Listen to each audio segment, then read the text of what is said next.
Hi. Welcome to this regular school committee meeting of Thursday, June 7th, 2018.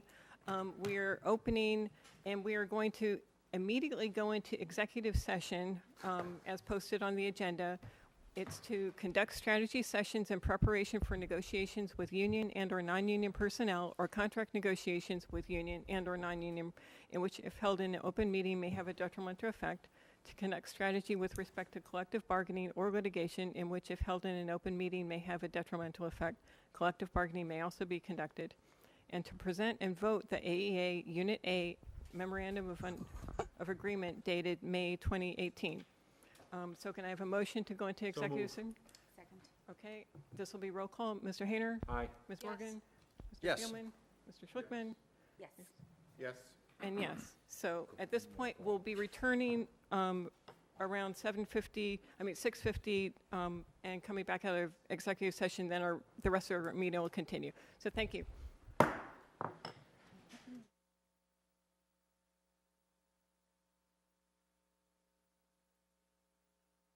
Okay, we're now returning from executive session. Sorry to our audience for making you do your little shuffle in and shuffle out and shuffle in again. Thank you for bearing with us.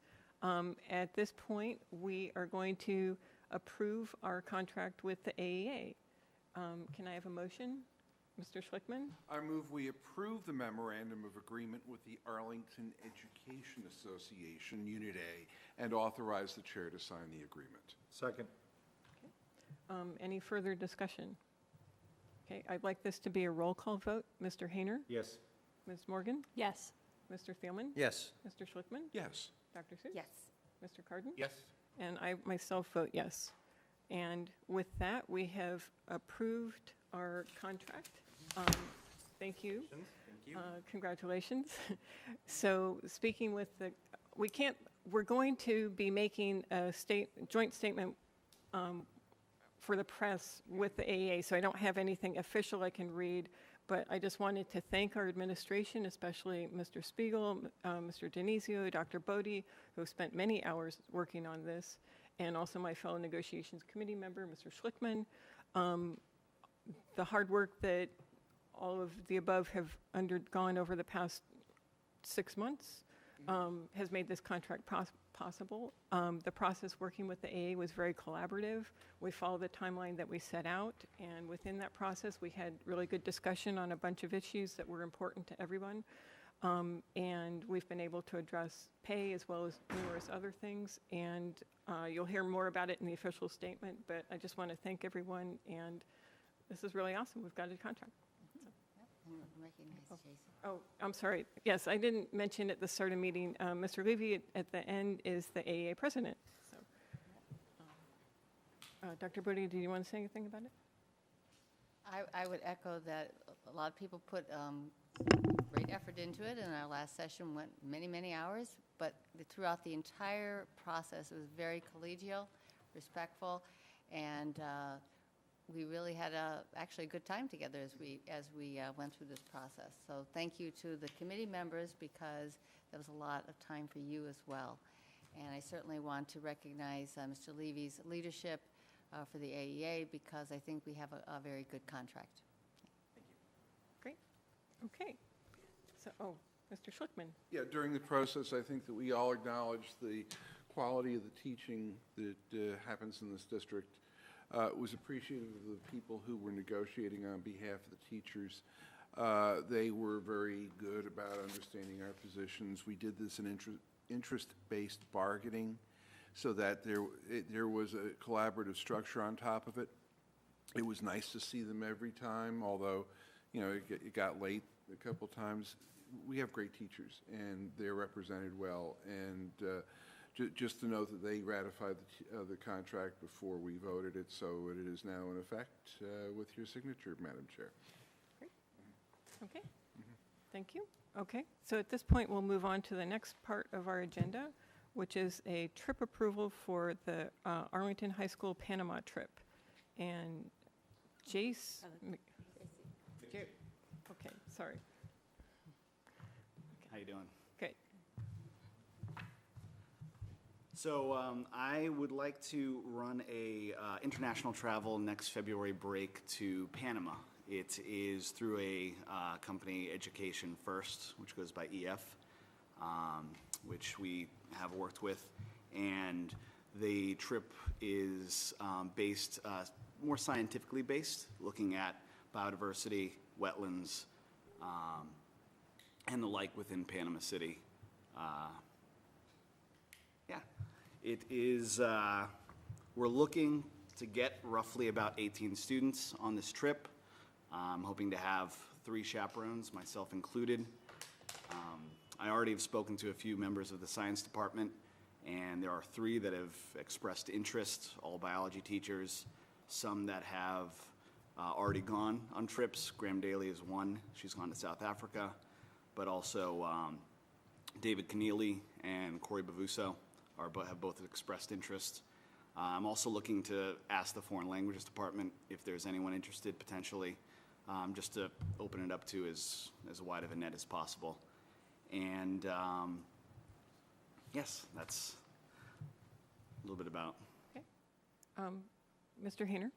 You mentioned the biodiversity in the city and stuff. Are you going out into the jungle itself? So there will be 1, possibly 2 trips. One would be north towards the Caribbean. Will be spent with exists within there. There will be a small trip to a point that's north, but not deep into a jungle at all. And in the document you gave us, it talked about the effect the canal had on the. Is that a specific area that's in Panama itself? Yeah, one of the days would be a boat tour down part of the canal. We'd head to roughly the center of the canal and travel around with a guide. And talk about the positive or negative effects Yes, that the canal exactly. has had on it. Great, thank you. Okay. Anyone else have, okay, Dr. Seuss? Sounds like a great trip. I just want to encourage the administration to potentially make scholarships available. I know that we're now doing that more often with trips. I know it's not a lot of money, but it can help some students. Also to ask you, is there a minimum number of students that the trip requires? Minimum number, hopefully 12. The way that the trip works is for every 6 students that enroll, we get 1 chaperone that travels basically for free. And so we want a minimum of 12 to have 2 chaperones, which is a policy. And I would hopefully like to get it to 18, so we would have 3. Okay. Yeah. Thanks. Mr. Thielen? Is this open to all grades at the high school, or is it? It's going to be open to any grade. 9 through No, 12? I think it said Said 10 10 to 12. It said 10 to 12. Yes, so I would like Rising to I 10th would like grade. to offer it basically to the students that are here at AHS right now. Scale rising. And then yes, exactly. Anyone else? Okay. If there's no other questions, can I have a motion to approve the So trip? move. Second. Okay. And all in favor? Aye. Any opposed? Any abstentions? Okay. It's been approved. Thank you very much. We look forward to hearing more about it. Thank you so much. Okay. At this point, we will move on to public participation.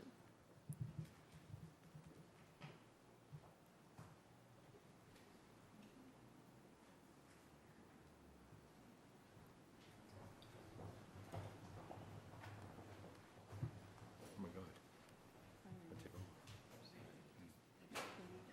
Sure. Oh, okay. Okay. So I'm reading you the statement that we should be reading before all public participation. Per file BEDH, speakers will be allowed 3 minutes to present their material. Issues requiring extensive discussion may be deferred to a future meeting as a scheduled agenda item, and all remarks will be addressed to the chairperson of the meeting. And we don't respond, we just listen to what you folks have to say and think about it. Understood. Okay, great, okay. Good evening. My Please. name's Teresa Spangler, Right. and I'm a teaching assistant at Menotomy Preschool. I'm working with a group of paraprofessionals from Arlington Public Schools to form a union. Some of my colleagues in this endeavor are here with me now. All of us paraprofessionals agree that we love our jobs. Each school day, we dedicate ourselves to working hard to serve Arlington's children. We think our jobs would be even better if we had job security, fair wages, and better professional development. Paraprofessionals in all surrounding towns have union representation. Over the last 6 months, we have been working at all 10 Arlington schools to obtain support. A vast majority of our colleagues, including TAs, tutors, library aides, BSPs, building subs, and others who assist in our schools, have signed a petition to join a union. The AEA voted to include us as a part of their union, and we are here today to ask for your support. We respectfully ask that you recognize us as a representation of Arlington's paraprofessionals. We look forward to working together to make a better Arlington. Thank you. Thank you. Thank you. Okay. And that's the only public participation we have.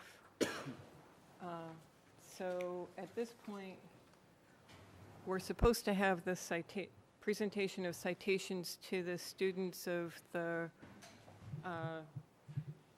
Model UN. Karen, do you want to see if, are they outside? Or we're just too far ahead? They may not all be here. Yeah, I think, I'm just going to see if the students aren't here, we can move on to the art as activism presentation. Are you folks here for that? She's here for the Model UN. Oh, okay. Work's coming. Yep. Okay. Oh, it's Okay, early, no, so. that's Running okay. early. We're okay. running early, So then we're moving on to the multi-year planning process. Len, you want to take that? Sure. We discussed this a little bit last time. We discussed at the long-range planning meetings earlier in the year that going into an override, there's an opportunity to reformulate the plan that we all live under. Right now, we budget by formula, and we've expressed the desire to sort of get away from that and budget by need, and then we'll see what the town can afford based on our needs. So as part of that, we've volunteered to develop a multi-year plan. We didn't specify 5 years, but at long-range planning, but that seems to be a good range because it's possible that the override might be a 5-year override plan. So we want to be able to accommodate a 5-year override plan if the town goes in that direction. So we've asked the administration to work with us, or they'll do most of the work themselves, but to work with the committee in developing this plan. Jeff and I put together a schedule and some outline of sort of the steps we'll take to do that.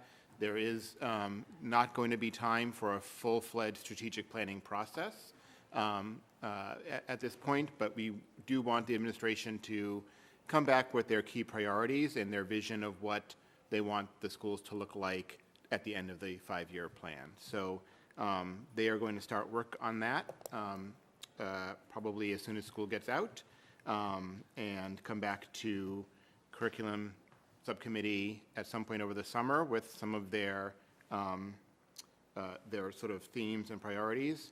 And in the meantime, John will be working to put numbers against that.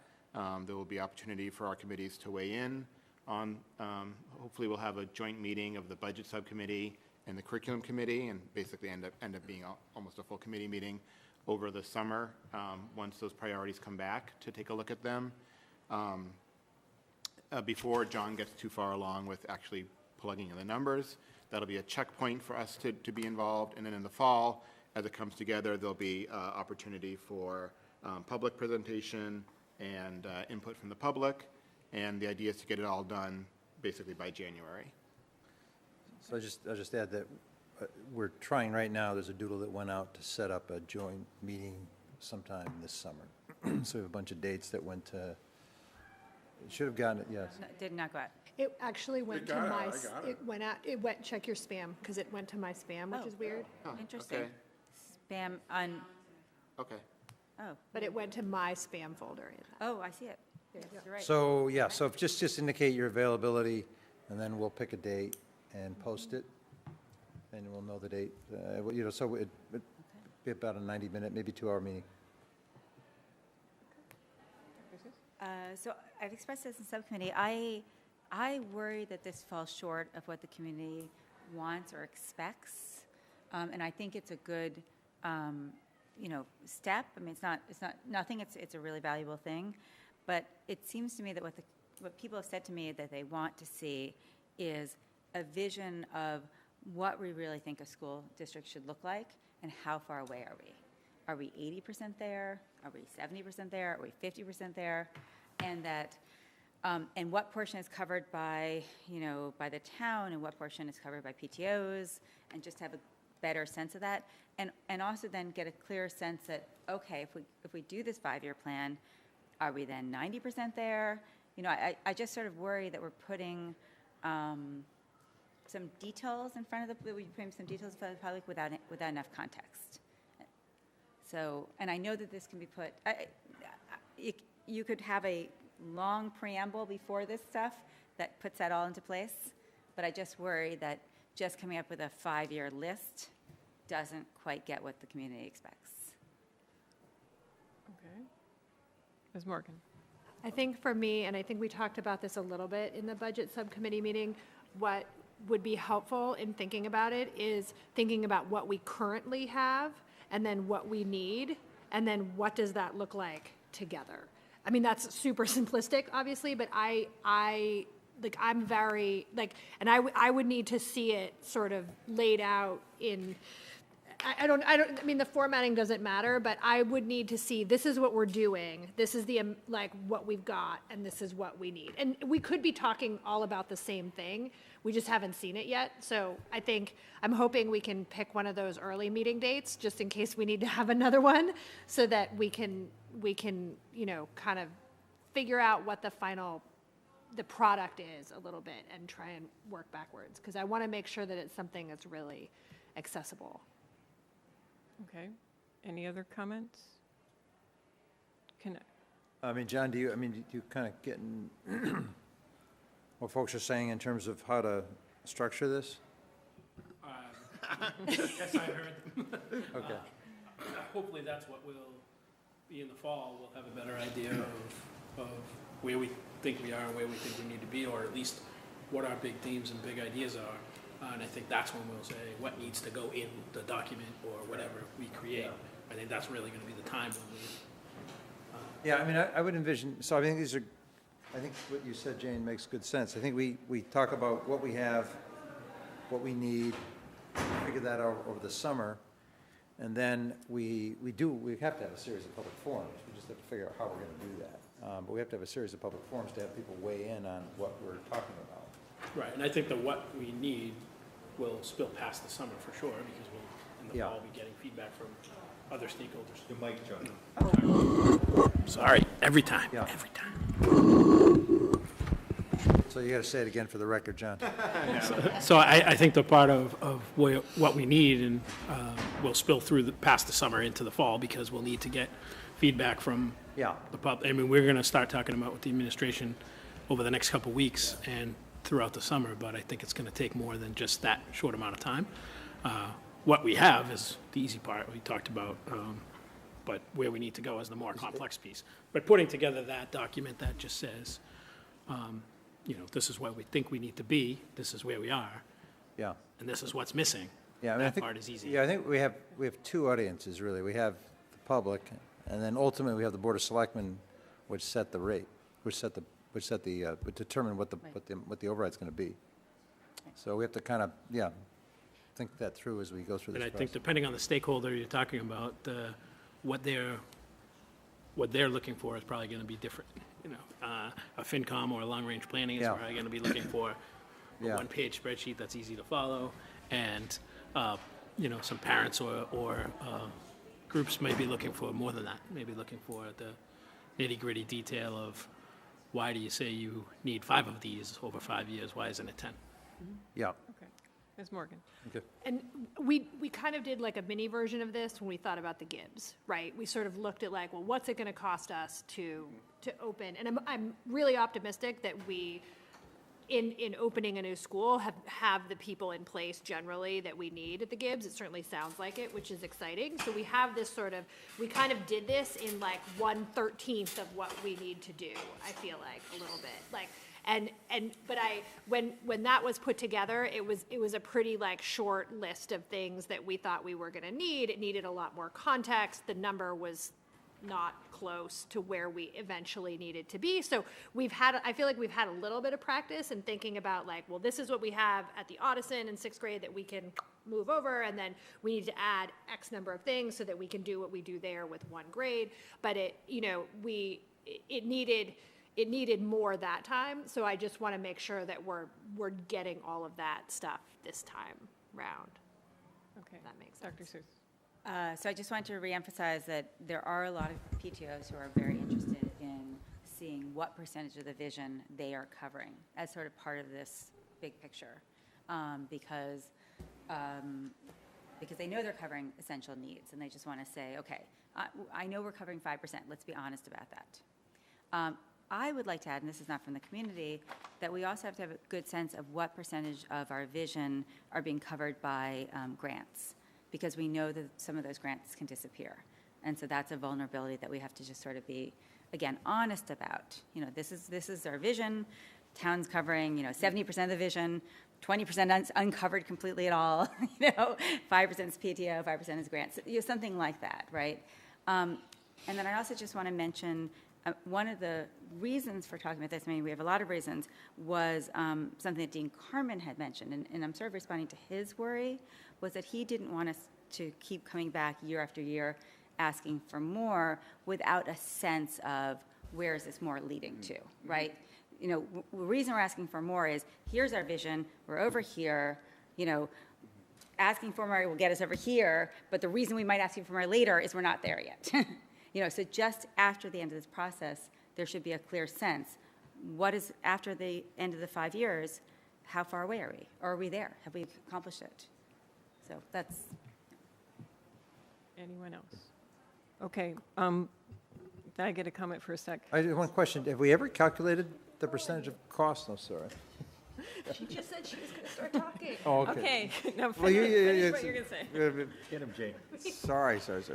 Percentage of costs covered by PTOs, have we ever calculated? No, we don't even know what PTOs spend. We don't know what they that's spend. different. So So we have, that'll be They're something else collecting that'll that, come out. right? We They're wouldn't have that collecting info. Okay, We would need yes. it from them. Okay, so my comments are, the reason I wanted to bring this up now and have it as an agenda item is so that our parents or community members who are interested in following along understand it's out there. They can see what the process is. If they're signed up for meeting notifications, they'll learn when the meetings are, or they can contact Mr. Carden or Mr. Thielman about when the next, or our secretary about when the meetings are going to be, and they can start participating. The other thing, I had a chance to mention this to Mr. Thielman, but not Mr. Carden.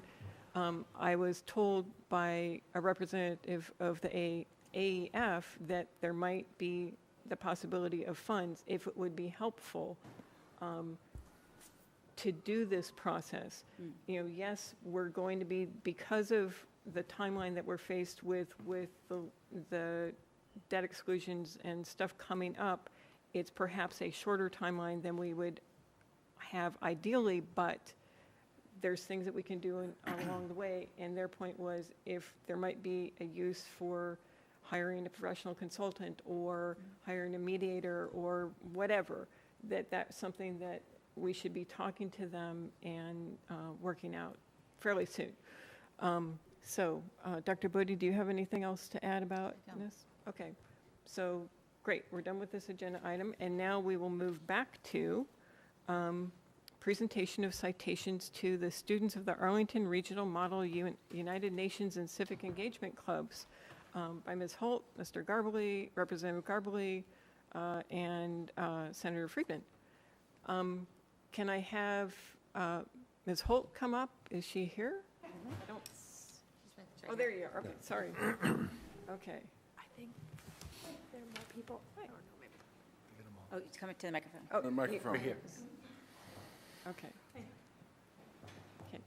Maybe you can tell us a little bit about what's happening here, and then, Hi, well, so Representative Garbely and Senator Friedman have citations for my students for their work in the community and in civic engagement this year. And we weren't able to make it to the State House this year because they've missed a lot of school for other conferences and going to the UN, and a bunch of them are going to DC next week. So we ask that they be able to have the citations presented here tonight as a kind of public place to have the citations presented.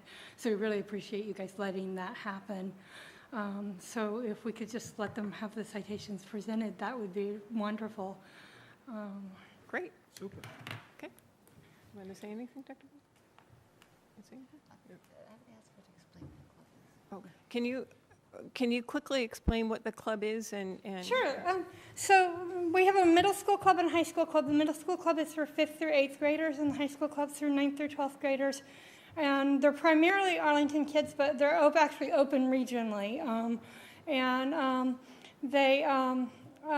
We meet once a week, and we participate in Model UN conferences, but we also participate in community civic engagement stuff, doing community service work. We work with the Arlington Sayacente Sister City Project.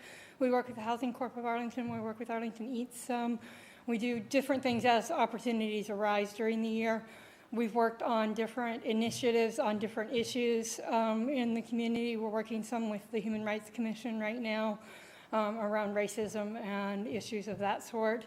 The kids pick a project every year or two that they have an issue they want to work on that's an issue they think is important to them in the community, and decide how to address that. And they also will advocate on issues that are coming up, like in the state legislature or around the community that they think they want to have a voice in. Great, thank you very much. Okay. Okay.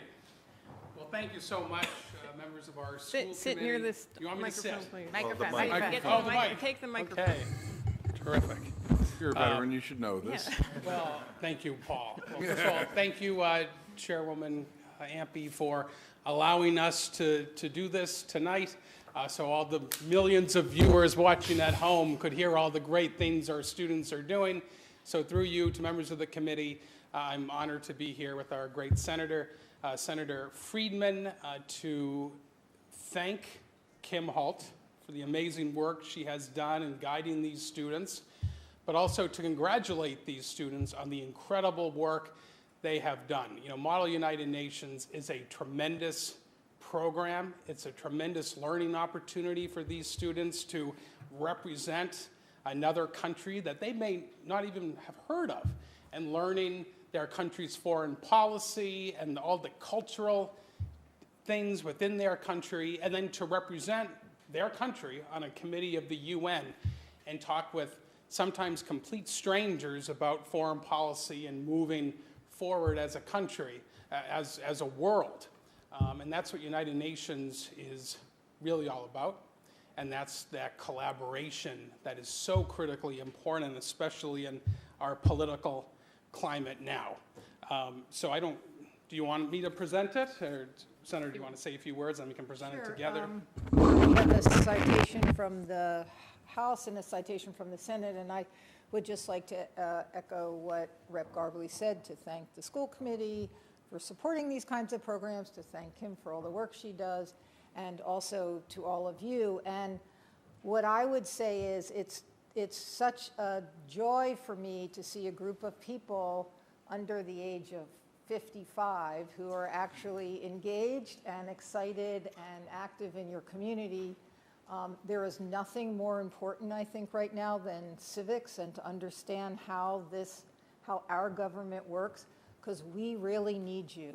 And we are looking forward to you continuing to be engaged and invested in your community and your state and your country.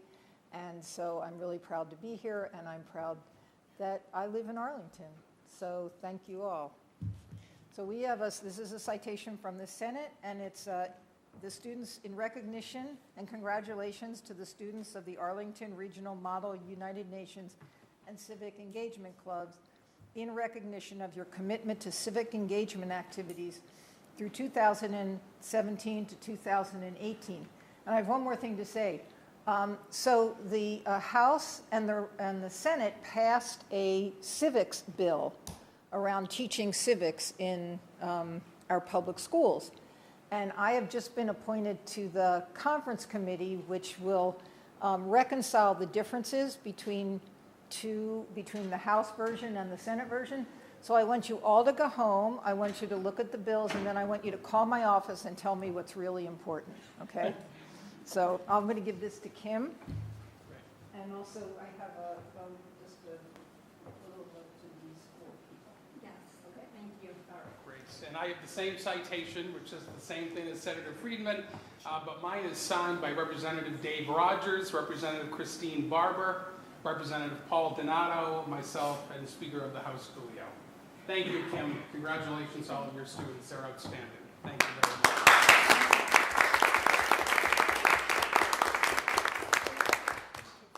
Thank you to the school committee for letting us have this happen very much. Thank you for all your support this year. It's been wonderful. We really appreciate your support of our cause. Thank you. Great. Thank you very much. Congrats.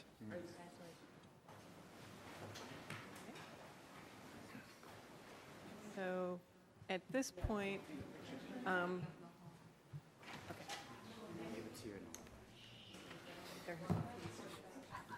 okay, we're waiting for our next agenda item, the presenters to come in. It'll be Art as Activism.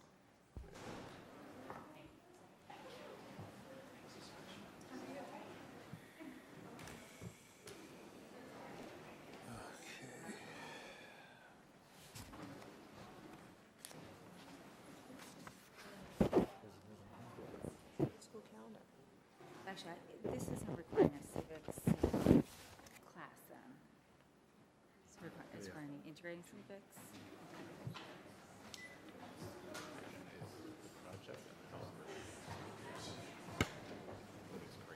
Does it work? So here's the clicker for the presentation, okay? I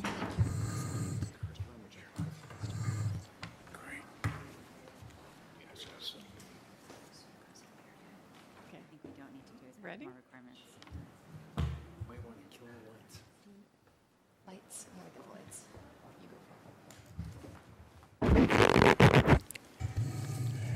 go. Oh, Well, it's okay. welcome, Mr. Ardito, who is the director of our visual arts program. And I can't really see who else is up now. So the teacher sitting next to me is Nikki McCulloch, art teacher at the high school. Is my mic working okay? Do you have the mic? I do. Let me just start it off by saying, thanking you for giving us this opportunity to give you more information about a fabulous course that's been going on that Nikki has been teaching, actually in the morning before school. And these are some of the students who have been taking the course. So thanks to Rod McNeil, who suggested that we present to you after he saw the phenomenal exhibit of student work that came out of this course that was inspired by the course. We're really grateful to have the chance to share that with you. I wanted to take a second just to explain, too, that this is a really unique course, but we're trying to offer opportunities like this across the system, K through 12, where personal meaning, personal expression, dealing with, having kids deal with things that are really important to their lives are part and parcel of what we teach and what we have them do. So we're very proud of that new initiative, really. TAB education is part of that, and I've explained that to you in the past. But this course that Nikki has been teaching is so perfect for that kind of education that we're trying to instill across the board here. So, Nikki, take it away, and thanks to all the students who came tonight. Thanks, Dave. So my name is Nikki McCullough. For those that don't know me, I teach visual arts here at the high school. And this opportunity first came from Dr. Jenger, who approached me because he knew I was interested in activism through some of my own work and had showed interest in it in the past. So this Coursera course was an AP course where students elected to take it before school. And these students are particularly students who sought to engage our community, to question systematic patterns, stereotypes, societal structures, and individual behaviors that they were seeing happening within our community and outside of it, and how they could use art as a catalyst to really explore those issues visually. A lot of them wanted to express, as Dave said, their individual voices, their backgrounds, and their ideas about the socially charged political climate that we live in. And this is really the only opportunity for them to do that within our school and community. So I'm going to show you a couple images and let the students speak to the work itself. This is a student work, so each slide here is paired with a student work from the show. This is a piece by Louisa Baldwin that was an interactive piece. But particularly the course allowed students the opportunity to embrace their own autonomous thinking and create artwork that would raise social consciousness, build community, and motivate others to promote social change. So a lot of what they were seeing was that their voices weren't getting heard, and this was a way for them to do that visually and with written artist statements that accompanied the work and the final show. They were able to express in writing what they were thinking about at the time and engage others in a conversation, specifically with a piece like this that had viewers interacting with it. As a group, we first took a close look at artists that created artwork that intersected with social and political activism and how they engaged their communities, and then thought about how art has always had a presence of underlying activism since the 60s and how we could really explore by taking up. At the beginning, I showed a little bit of that Me Too movement. So some of the students were thinking about stuff that's really prevalent that they're seeing on social media. Some of them were thinking about stuff that affects us in this very school system, which is movements like the Never Again movement, when we had the student walkout. So after studying and analyzing how these issues affect global communities, students then investigated those issues deeper, found what they were passionate about, that they wanted to explore further in dialogue, and then began the ideation process. This is a final piece by a student, Anna Idri, which is about how students have to carry a lot of emotional and physical weight with them throughout our high school. These specific issues were all chosen by them. I had nothing to do with how they chose thematic topics or the choices that they made. I did help support them as far as material choices to make that leap between the ideation to the visualization process and just help them to communicate that idea in the best way possible. These two pieces are both pieces about body image and perception of what people see versus how they feel on the inside. Imperfections on the left by Anushka Oki and Reflections by Natalie Fayola. And these three pieces are particularly ones that went a little bit more personal. The one on the left is a piece by Tyler Dyer, who's about, this piece is about hope in the face of suicide and mental health, a student that we lost around freshman year. His piece is in response to that. This piece in the middle by Gabriella Awad is a piece that has to deal with sexual abuse against Lebanese women and how it affects her family. And the piece on the far right was a artwork by Veronica Lucius, which has to do with what we perceive of women and what roles they play in stereotypes. So just to show you the wide range of 2D and 3D work, some of these students are going to speak to their pieces themselves. A few of the students I just wanted to highlight too that weren't here tonight. This particular piece, The Chain of Violence, was about gun violence, and each chain on this entire piece represents each student affected or killed by gun violence within school systems. And this piece, these two students were supposed to be here tonight but couldn't come unfortunately, is about body image perception and the different shapes of bodies and how we dress ourselves and how people really perceive our sense of interior self from what we wear. So I guess out of this, I'm gonna turn it over to some of these awesome students who came to talk about their work, because it's more important that they talk about it than I do. So I'm gonna let Ina start with her piece, and then we'll move to the rest. Hi, my name is Ina Armandla. I'm a sophomore here currently, and my piece is called Defy. It centers around female empowerment and feminism in general. And I chose this topic specifically because it's always been something that's been really important to me as someone growing up in a country that's, male-dominated and where oppression of female expression and individualism is kind of commonplace. The process of making this piece was kind of difficult because I needed it to be as powerful as the idea behind it. So the materials that I used were paper clay, so it was like paper mache, modeling paste, acrylic paint, and some broken CDs and things like that. And I wanted my piece to communicate that women don't have to confine themselves to the constructs and walls created by society, and that each individual has the power to defy the stereotypes, hence the name. And I really hope that viewers that looked at this piece walked away from it feeling empowered and emboldened to speak out against the oppression that they face systematically every single day. And the class in general really helped me to fully understand the importance of art in activism and helped me connect two things that are really important to me and I think are really important to this community in general. So, yeah. Thank you.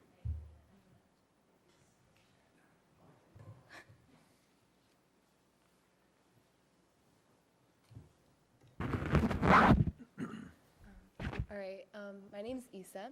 I'm a current junior at AHS. I'm Abby, also junior. I'm Mary. I just graduated. You need the mic each time. Okay. Sorry. Okay. Yeah. Do you want us to do that again? No. Okay. So. When you speak. Yeah. Okay. Our piece is titled "The Insignificance of Wood," and our piece is.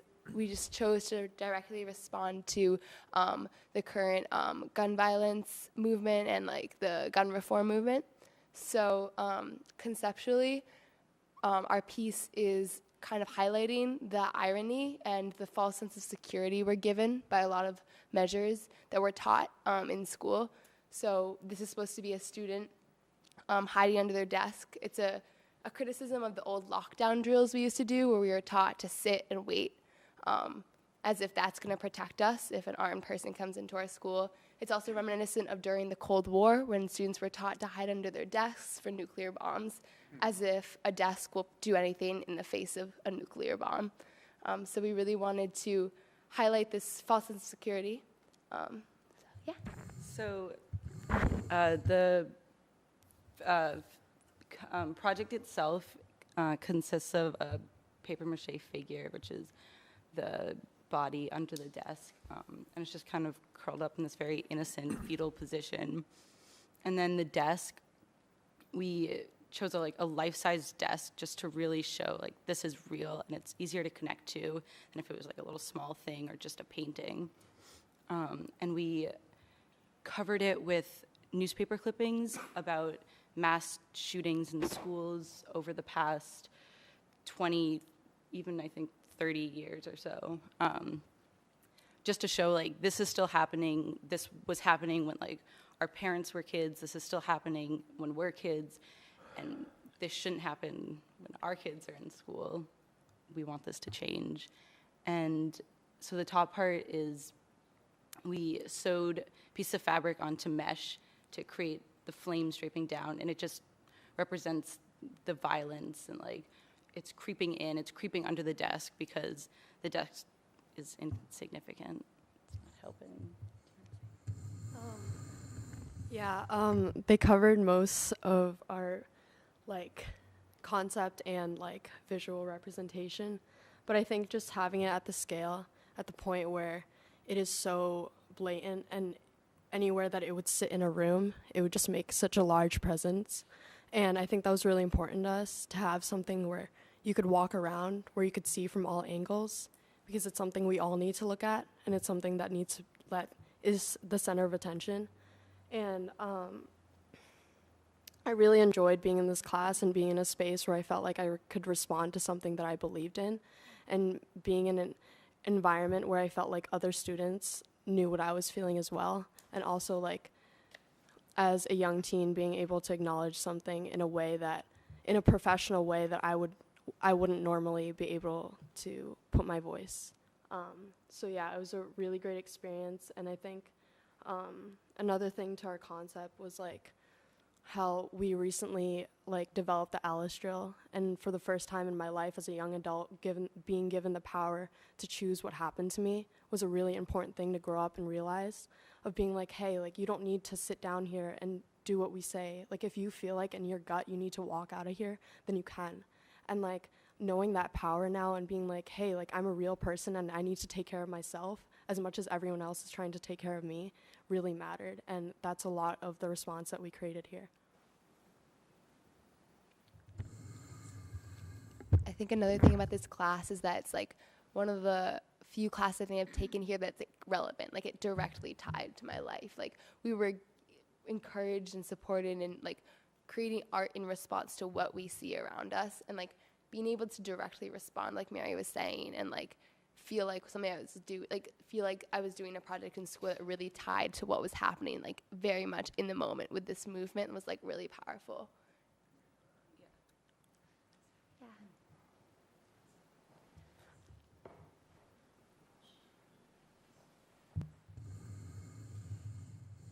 I just want to thank those students for coming up here because it's not easy to talk in front of this many people. So I appreciate you coming and talking about your work and sharing that with us. And I want to thank everybody here for listening to us and taking a look at some of the great work that they made. So thank you very much. Thank you. Thank Thank you. you. Do we have any questions? Anyone? Yeah, can we turn No? the light on so we Okay. can see who you Yeah. are? No one else has questions? Oh, Mr. Hayner. You said this is before school? Yeah, Monday mornings before school, 7 a.m. A very motivated group of young people.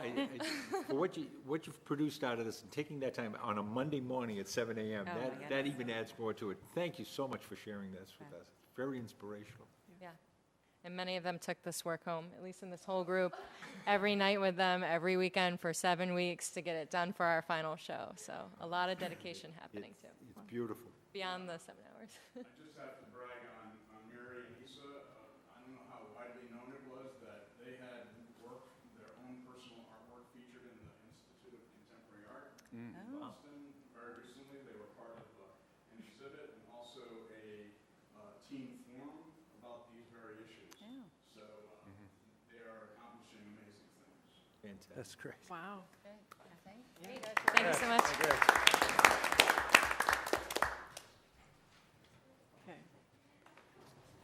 Moving on. School calendar updates. All right. So, All right. This is this part 2 of the calendar review. Just to remind everyone, back in January, we identified what the major dates would be in the calendar, including first day of school, our holidays, professional development day, vacations, last day of school, hopefully. And because parents would like to plan. Going forward, to the extent that we can do a 2-year view is something that we'd like to be able to do next year. But the other part of a calendar is also what the early release days are and conferences. Tonight is just a first read of this. We will see if there's any things that we have, if there's any errors or there's anything that we're not able to address before tonight. One being the Gibbs conferences. This next year, the middle school, as part of their reimagining, have looked at how they're doing conferences and want to do it in 2 parts. And half of the conferences will be in November and half of them will be in January. How that will be presented yet in terms of who would go which time is not, will be something that the middle school principal will communicate. I do not believe that that will be the conference schedule for Gibbs, but we don't know quite yet what that will be. But we have identified here what the early release days are, what time, the lunches, and so forth. So what I would like to do is to see if there's anything that you have any questions about, if there is anything that is not clear, or if anybody finds any errors, because this is a very detailed work and it's very easy to miss a particular nomenclature on a date. We will take one more look at this over the next 2 weeks and make sure that we are pretty confident, but even tonight we're pretty confident about the calendar. Now, there are some changes in nomenclature because now we have Gibbs and we have Addison Middle School. So you will see you'll see the GMC, which would be Gibbs Middle Conferences, OMC, Addison Middle Conferences, to be able to distinguish them. In general, the calendar fits pretty much the same thing as we had this last year in terms of the approximate dates of the early releases. One change this year, the high school has decided to revisit having a delayed opening rather than an early release day. So that's going to happen in September, at the end of September. Another notable is just to, again, to say that our professional day this year will be on Election Day, partly because the turnout will be terrific, and it's better for safety to not have school in session then. So those are the highlights of this calendar at this point, and I don't know if there's any questions. Mr. Hayner. First off, I'd like to bring up what I brought up the last time. The first day of school is scheduled on the state primary day. It's also an early release day at the elementary, which to me makes it really difficult. Again, I would ask to consider starting school a day later. That's one thing. The other thing is, if the committee decides not to change our meeting date, I would implore, my annual request is that school functions not be held on school committee nights, to give school committee members an opportunity to attend. I mean, I don't have any children through the district, but I do enjoy going to the different things. Tomorrow night, I look forward to going to the Bejazzle program. This time of the year, it's fairly easy, but during the year, it's difficult. And too often, we have conflicts. And I really would ask the superintendent, I know it's difficult scheduling things to get everything, but especially with parents that have students at the elementary, middle school, and high school, sometimes that's even a conflict, and it's tough. But I'd ask to go forward We'll in that, try but on both our those very areas. best, try to see if we can do a better job this year. In fact, there were some changes with conferences as well with the high school, so that we don't have parking issues here. We even have a conflict tomorrow night with a town function against the Bejazzle program, and it's tough. I realize that. Thank you. Ms. Morgan. So two things. I want to touch on the first day of school, but also, I love consistency. You know me. So are we calling it the Gibbs 6th grade school? Are we calling it the Gibbs school? Are we calling it the Gibbs middle school? So I see it being called, so in the list, GMC early release Gibbs middle school conference, TBD. And then in the column, I see it as Gibbs school conference schedule. I've also heard it referred to as the Gibbs 6th grade school. Like what in my mind, what I've heard from Ms. DeFrancisco is that that's what it is. I don't have a horse in this race, was what we call it. We just need to call it the same thing everywhere. I also think it's confusing to have the Gibbs and Addison Middle School early release schedules listed together. Like, I mean, but then your column gets too long, and how do you, I don't know. But regardless, I would just love for it to be called the same thing, and we can just pick, just pick one. Well, we can take a look at this. What we could do, because this is the first time at having two middle schools. Yeah. That perhaps for the purpose of the calendar, Gibbs and Addison will both have the same early release dates. So we just could call them middle school. Release. And then, when necessary, distinguish between Gibbs and Addison. We But could there are take another 2 look at that. days when there's OMC only early release, November 1st and January 15th. It says right here. But those are the conference. It's a conference Those are the date. conference I don't know, dates. but. Those are the conference dates. Yeah.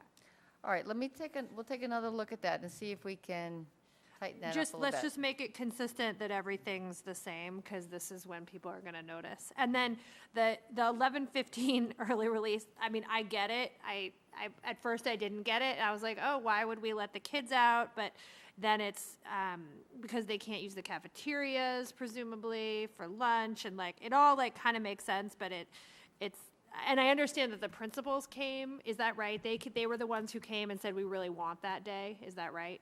No, I don't know. Are you talking about the first The day of school? 11:15, yeah. We have discussed this several times. Okay. And they do not anticipate that there's going to be a problem. We have had primary days. We've actually been in school during on election days, when there's not been a major election. So we certainly are in session when we have town elections. Oh, no, those are Saturdays. But they don't anticipate a problem with this. And in fact, we're even going to have the kindergarten open house in the morning. But the difference, this one was, it's because it's the first day of school. It is. We in know. an election. No, I'm saying, and that's why I think the compromise, I mean, we pushed on holding school on that day, and the administration felt it was important to do. The kind of compromise was to have it end earlier so that they're even dismissed before lunch. Parking is an issue anytime in this town. On first day of school, everybody drives. Right, but at this point, I think it's decided. Yeah. So, you know, I don't think anyone's arguing with your concerns, but. Can I just, Yes, I just want to make sure, because we have this early release on September, whatever, the 4th, and then we have our professional development day on the 6th, just of November, what becomes tricky in the messaging is, oh, well, it's an election, so we don't like to have the kids at school because there's too much going on, or the doors are open, or it's a safety issue, and then, oh, but it's okay because it's a primary day. I just want to be like really tight in how we, you know what I'm saying? Like, because it's kind of they're close together this year. Like, sometimes if it's just one, you can kind of get in and do it either way, and it doesn't matter. But I just feel like if we're saying, okay, well, we need them out of there by 11:15 on this day, and it's not an issue, but we're actually going to, for the November date, we're going to do staff professional development, which totally makes sense. But you know what I'm saying? Like, it's a I do little know what tricky. you're saying.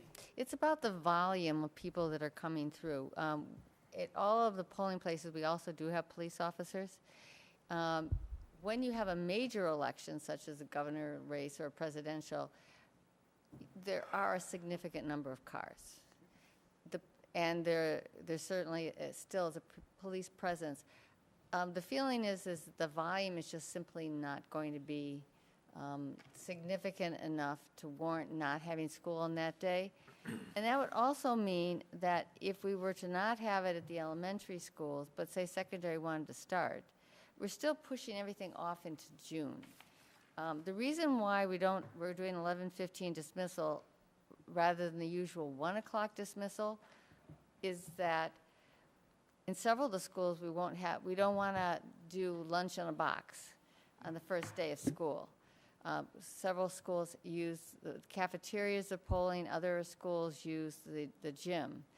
And also, that's also another issue, is you can't use the gym, but at least in September you can go outside. But for lunch, they haven't established any routines yet about lunch, and so to have that kind of major disruption, it just seemed worth it. And 11:15 would be the half point in which the day counts as a school day.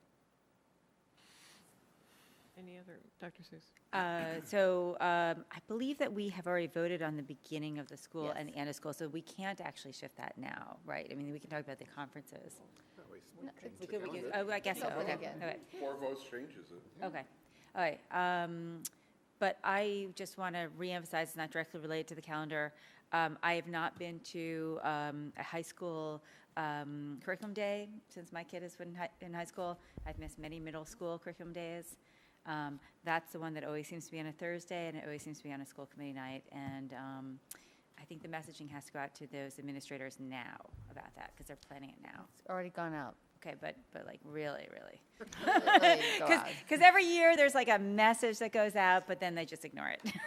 Well, Yeah. hopefully that will not be the case this year. But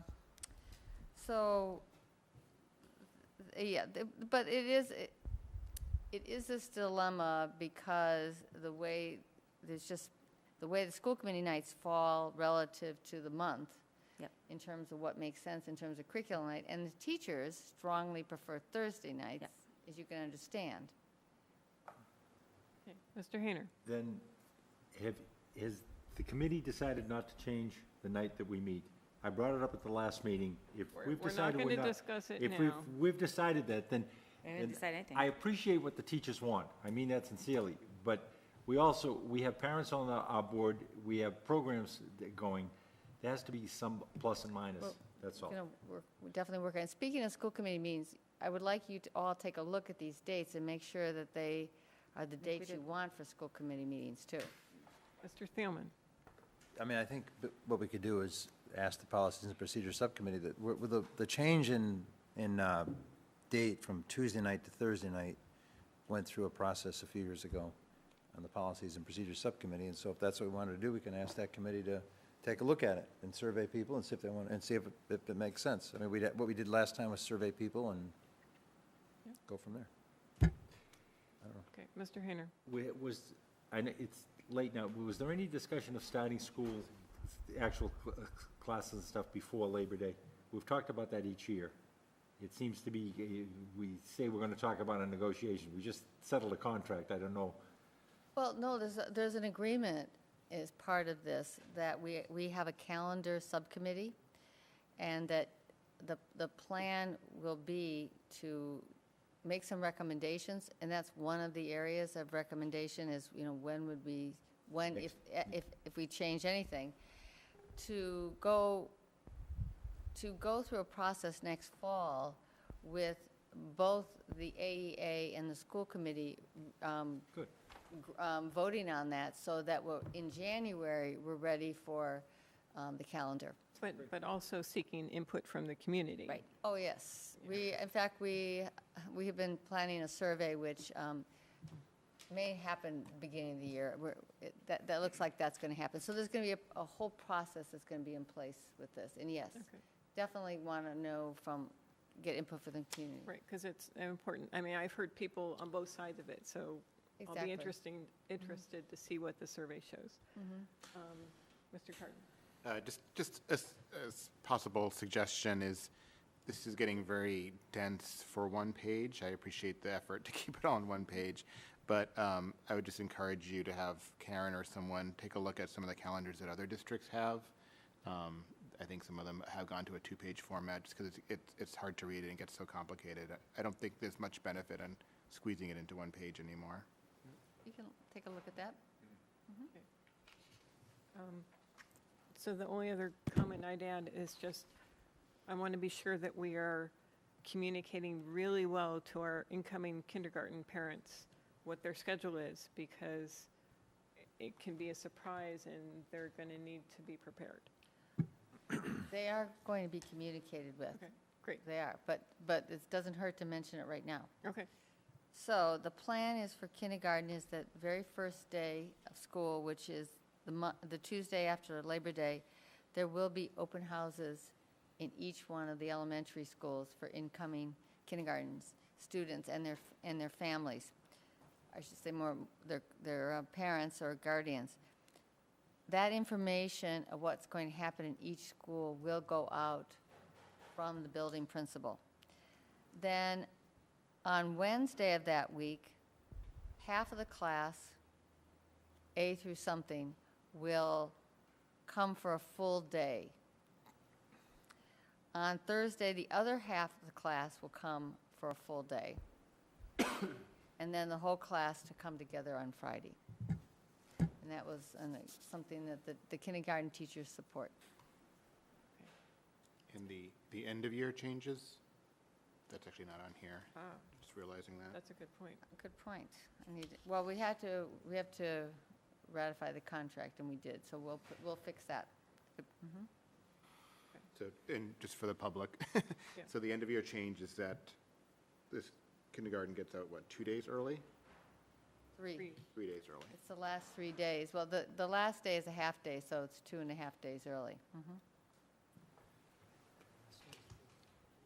Can I just ask a question about that? That's for the screening, right? It's for the screening. So, but if it's snow days, I mean, I guess we're going to know April 1st when our last day of school is, and then, because the screening appointments get set sort of, in May. So that's fine, okay.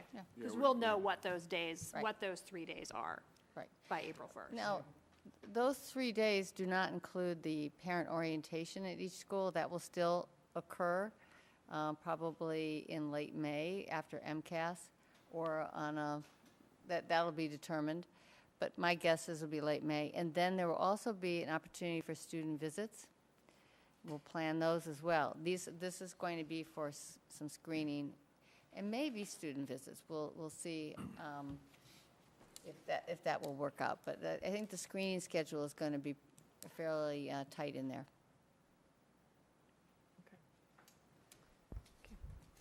Nope. Okay. One so- really, oh, really quick, sorry. Just because of that change at the end of the year, and 3 days is significant, and so can we make sure that we're talking to it used to be that kindergarten took a long time to get started in the fall, and now it's kind of ending a little bit, kind of a lot early, which is fine. I'm not opposed to it.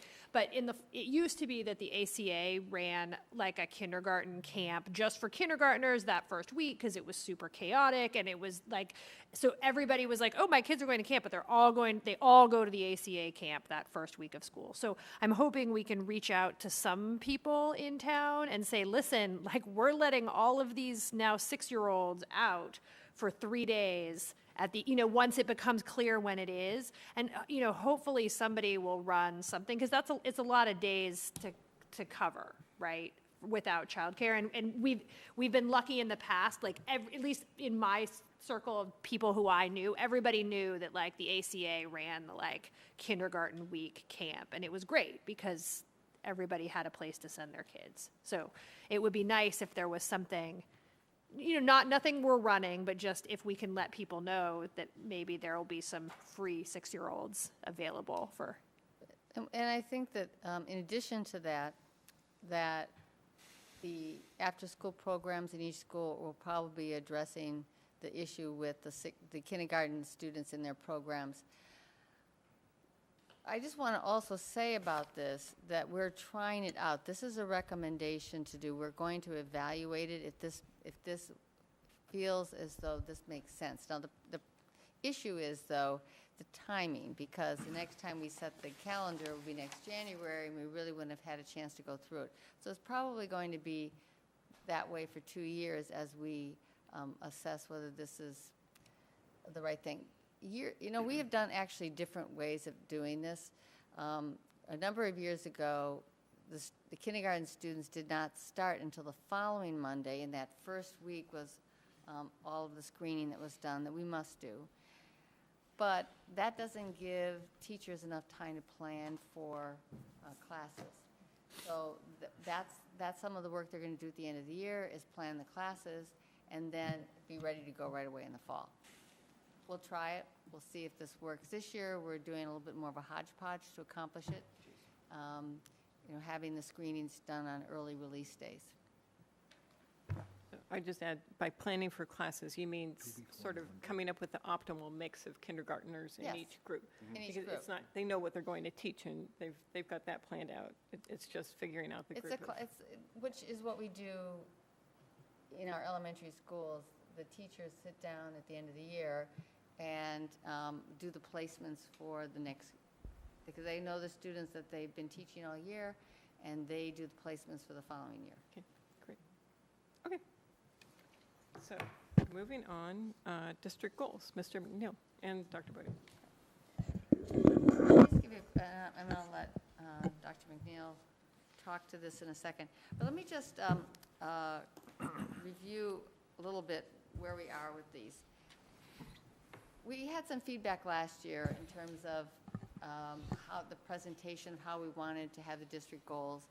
And one of the things that we felt that probably wasn't as clear in the way they were presented last year was what the specific actions were that would generate the evidence of success. And so we're looking at the district goals. We want the goals to be clear in terms of the intention and the types of activities that we're going to be engaging in, both in school improvement plans and in district activities, as well as departmental activities.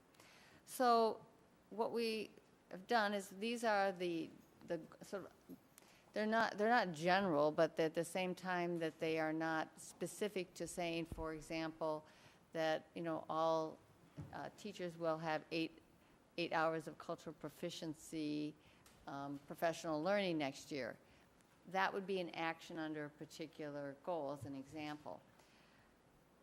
And that's what you will have, but at the end, the first meeting in September. Right now, these are the broad overviews of the direction and the focus of our work next year, and how they align to the vision overarching goals that the committee created a number of years ago.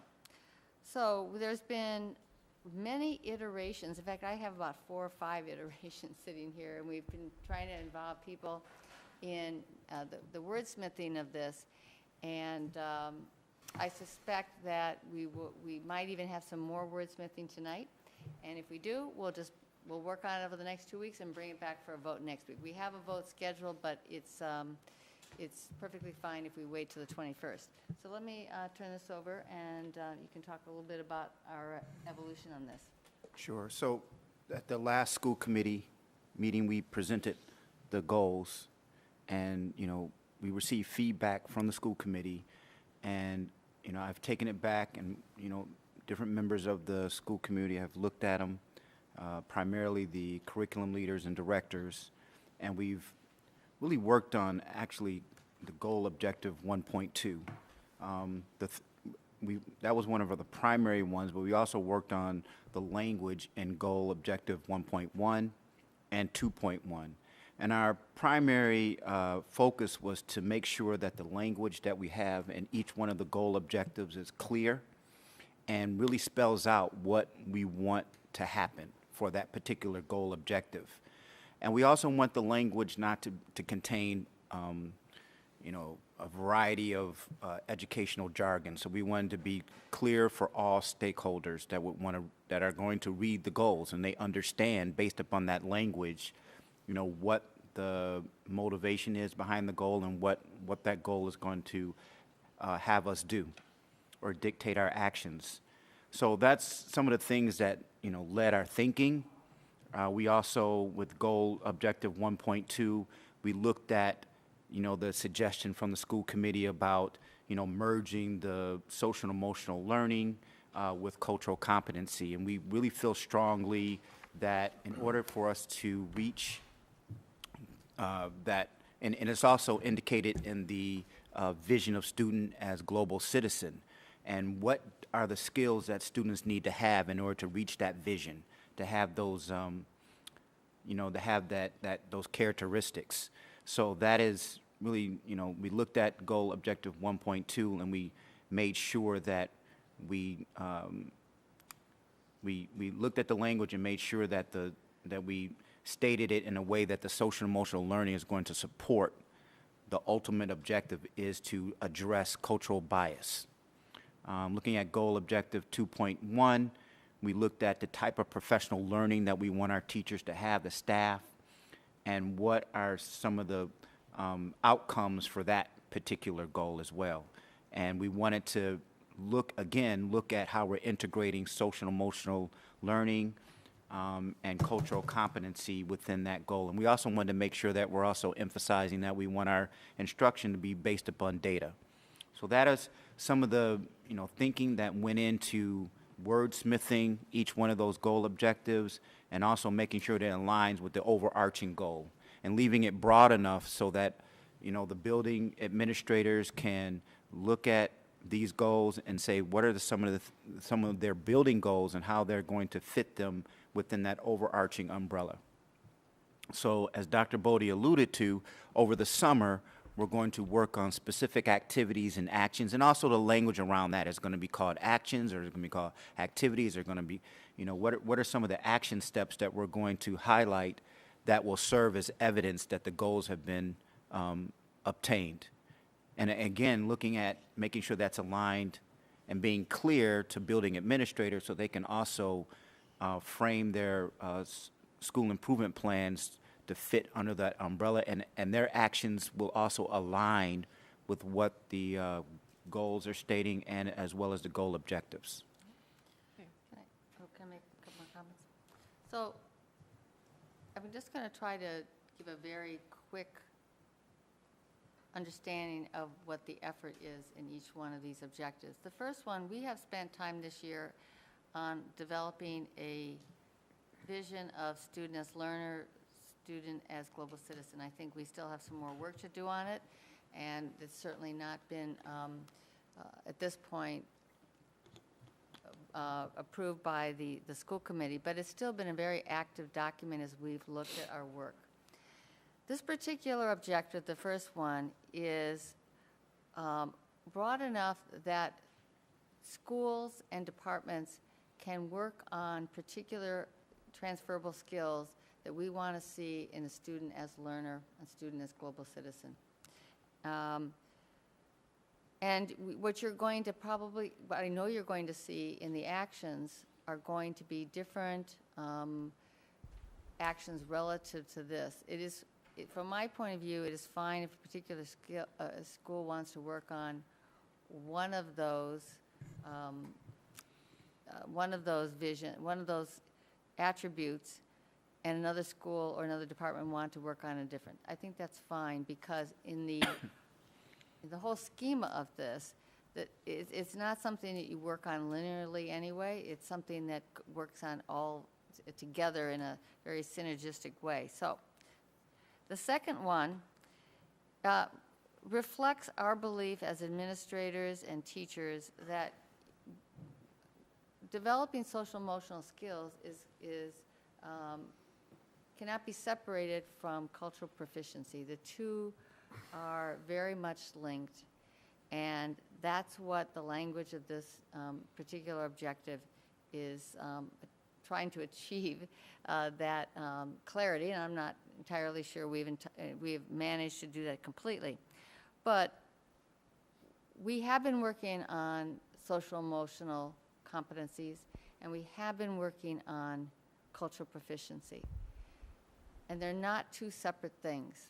And we will continue our work. I don't think it's a one-year goal. I don't even think it's a two-year goal. I think it's something that we are going to be working at for many years as we improve what we're doing as a school system. Goal Objective 2.1 is basically about the professional learning that's needed by teachers to support the efforts both in identifying the transferable skills that they want to emphasize and help students develop through the curriculum in their particular discipline, particular classes, as well as the professional learning that's going to be needed for teachers to be able to feel and be able to have classrooms that have opportunities for students to learn social emotional skills and cultural proficiency. So all of them link together, but that's the focus of the work next year. And can I add to that? I think that, and we discussed it the other night at the subcommittee, that, you know, one of the things that I would like to make sure that's happening is that cultural competency, or however you want, whatever term we want to land on, we want that to be integrated in all the things that we do. When we look at data, when we go through our professional learning, when we look at curriculum, we don't want to separate it as something that we're going to do later on. We want it to be something that's urgent, and we want it to be our thinking to include that lens through all of our actions. And so that's why I think it's important that that cultural competency language is merged in with other things that we're working on. And so that integration is very important. Mr. Hayner. Did I hear you correct and say that 2.1 is emphasizing on professional development for teachers? That's, yes. All staff. Okay. Yeah. My concern is that I lack confidence that our administration, building administrations, overall, without getting into detail, have sufficient background in the cultural proficiency and the social emotional. I'm not arguing to separate them, In order for, in my opinion, for something to work, it has to come top-down. And the building administration has to be examples to the staff and things of that nature. And I'm just concerned with that. I think this should encompass all staff at the school levels in the PD going forward. I realize it's difficult to do things, but it's important. I'm concerned. I'm not confident that it's there at this time from recent things that have happened in the district. Well, can I give an example? So let me give an example. For instance, last summer and throughout the year, building administrators and all district administrators have been engaging in conversations about race, racial identity. We've had a consultant come in, and then from that, they have utilized that same consultant, Dr. Carlos Hoyt, and they've incorporated him into their building professional learning experiences. We have some buildings who have identified a text that they would like to, that they have been reading as a, as a staff, and they've also utilized that as part of their professional learning. Many of our buildings our building leaders have adopted some of the same strategies that we have presented to them in our all-district administrative meetings. So, I want to present those as examples to show that our building administrators, it's something that is a priority for them, and that they are engaging in professional learning experiences that include cultural competency. Mr. Heron. We've had parents come before the curriculum meeting with a concern. Those same parents came and spoke to us at the open session, public session at our last meeting about a concern of a thing that, in my opinion, does not support that. I think Dr. Hoyt is a wonderful person to teach communications. He's very calming, and he's very good at that, and I think he's very good in the area. I think cultural competency is an important thing. It's an atmosphere. It's not something like math and things like that is a curricular agent to learn. It's teaching someone like me to understand about other cultures and stuff and provide a neutral environment in that classroom when the incidents come up, how to best serve it without demeaning another culture. And that's part of the thing. I'm not trying to condemn anybody, but we've had a recent incident in one of our schools that did not support an understanding of this, of that nature. That's all I'm saying. I think it needs to continue. I think it needs to be done in concert. I think teachers and administrative staff have to be on the same page on everything going. I'm just sharing that with you folks, and that's where I'm coming from. I personally would like to be confident in all our staff at all levels. But I want to point out too, this training and the professional development that is, the staff engages in is very complex. And so I want to make sure that we are communicating the message that if something should happen and a mistake happens, it's done with the best intention. And there are going to be mistakes, and there's going to be different opinions. In fact, many of the things that have occurred, such as Colonial Day, have sparked conversations about race and how it impacts the students and our curriculum.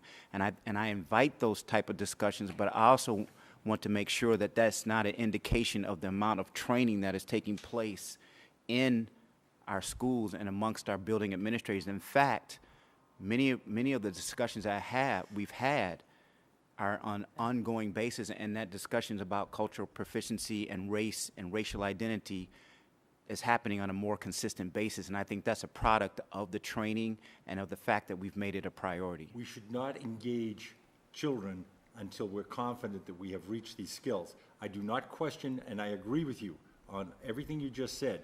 My concern is we should not be engaging children in activities for this purpose until we're 100% confident in what we're doing.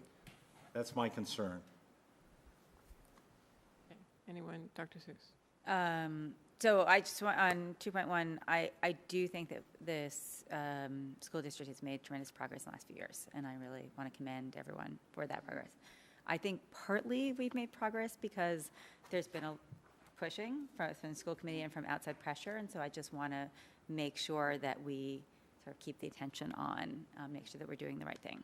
I do still have a problem with 1.1, and I want to point out that 1.1 has 3 parts. And it sort of sounds like, well, there are these 3 goals, and we're not doing those goals, so we have to achieve them. One is that we're not engaged in curriculum that are designed in accordance with state standards. Therefore, it has to be a goal of ours. Now, I thought we were. Second, that we are not coherent within each discipline, and therefore we have to have this as a specific goal. And then third, which is what Dr. Bodie has talked about, is this sort of like discussion about district of vision of student as learner. I know we've taken out the language about global citizen. That's sort of the exciting part, the stuff that I think we will probably have all the specific stuff around. But the first 2 parts of that goal are about state standards and coherent within discipline. And to me, it reads A, as very unexciting, B, as surprising that that's not what we're already doing, because it sounds like, oh, this is a goal, so we're not doing it yet. And it just sort of flips it. It doesn't express, I think, the vision of what we want to get out of that goal. Well, I think when you talk about making sure that your curriculum is aligned, it's an ongoing process, honestly. Mm-hmm. For example, we have new social studies standards. And so with social studies, that is part of this is going to be something that they are going to be doing. We are still incorporating and developing a coherency around the new science standards, which are not that old. So it's not about every specific curriculum area, and if we put everything in here, it would be a very wordy goal. But there are for example, in the social studies department, there's going to be a lot of work on this next year, and it's important that the work that they're going to be doing has a relevance to what our goals. Yep. Right. So it's I think the people who are engaging in it are finding it very exciting, and they're going to make their curriculum very engaging for students. With respect to, so that's what the respect to the standards and the coherency is that actually it's going to require a little bit of change. And then I think also the issue of, the science standards. We have developed, we have kits, but we are also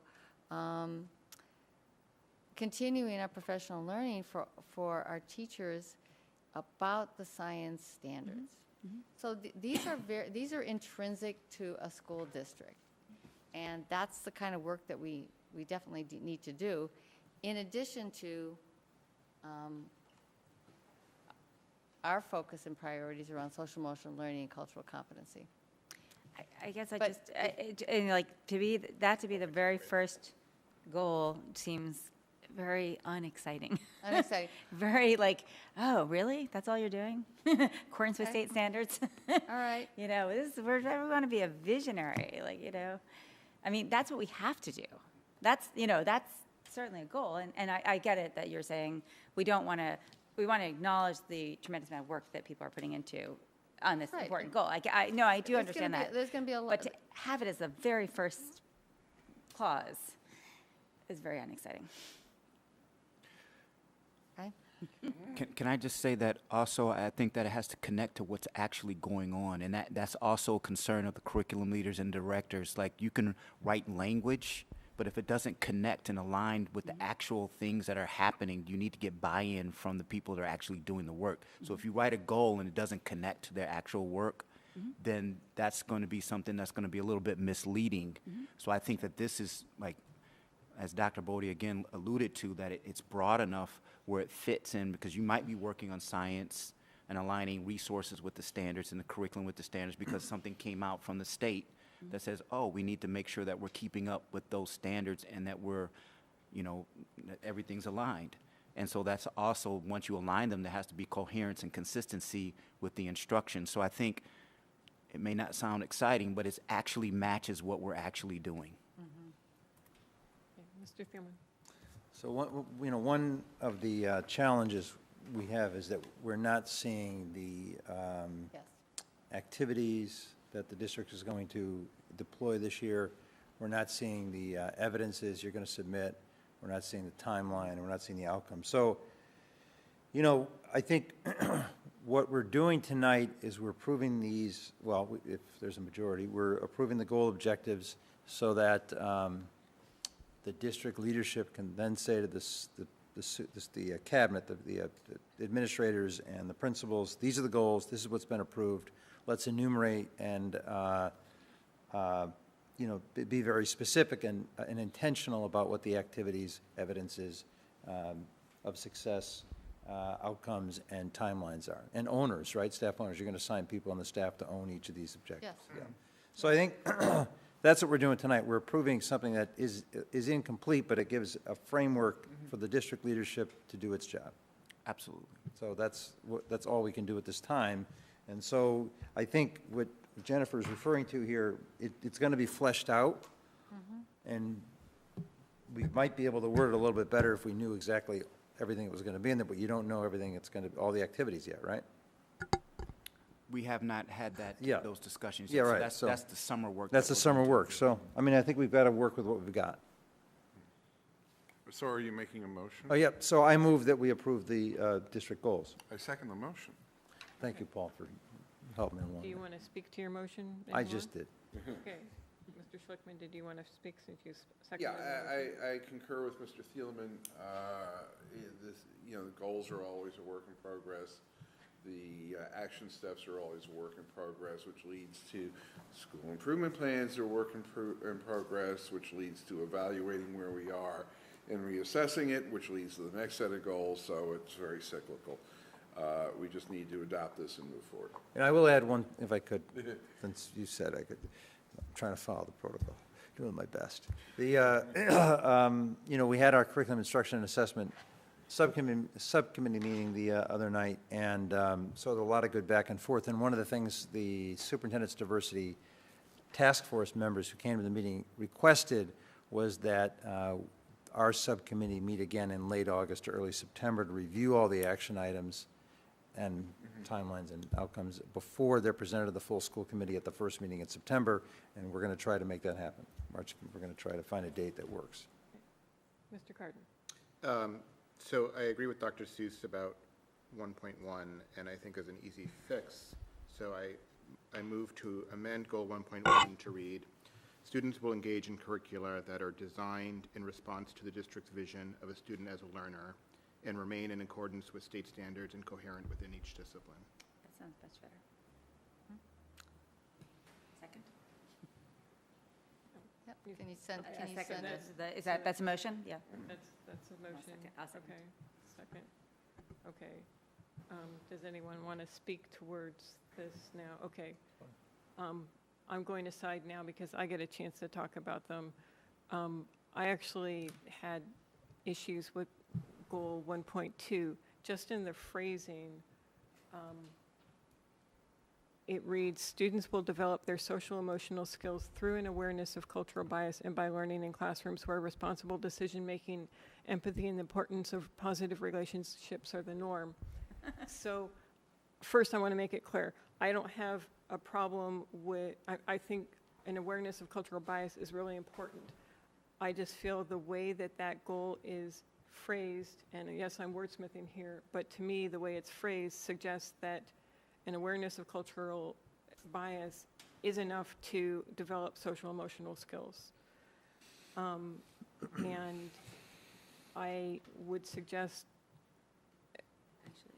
partly, I'm not sure how the phrasing came about, but to me, things that come closer to what I think was trying to be achieved would be either students will develop their social emotional skills by learning in classrooms where responsible decision-making, empathy, and the importance of positive relationships are the norm, including awareness of cultural bias, or students will develop their social emotional skills through age-appropriate social emotional learning instruction that includes an awareness of cultural bias, and by learning in classrooms where responsible decision-making, empathy, and the importance of positive relationships are the norm.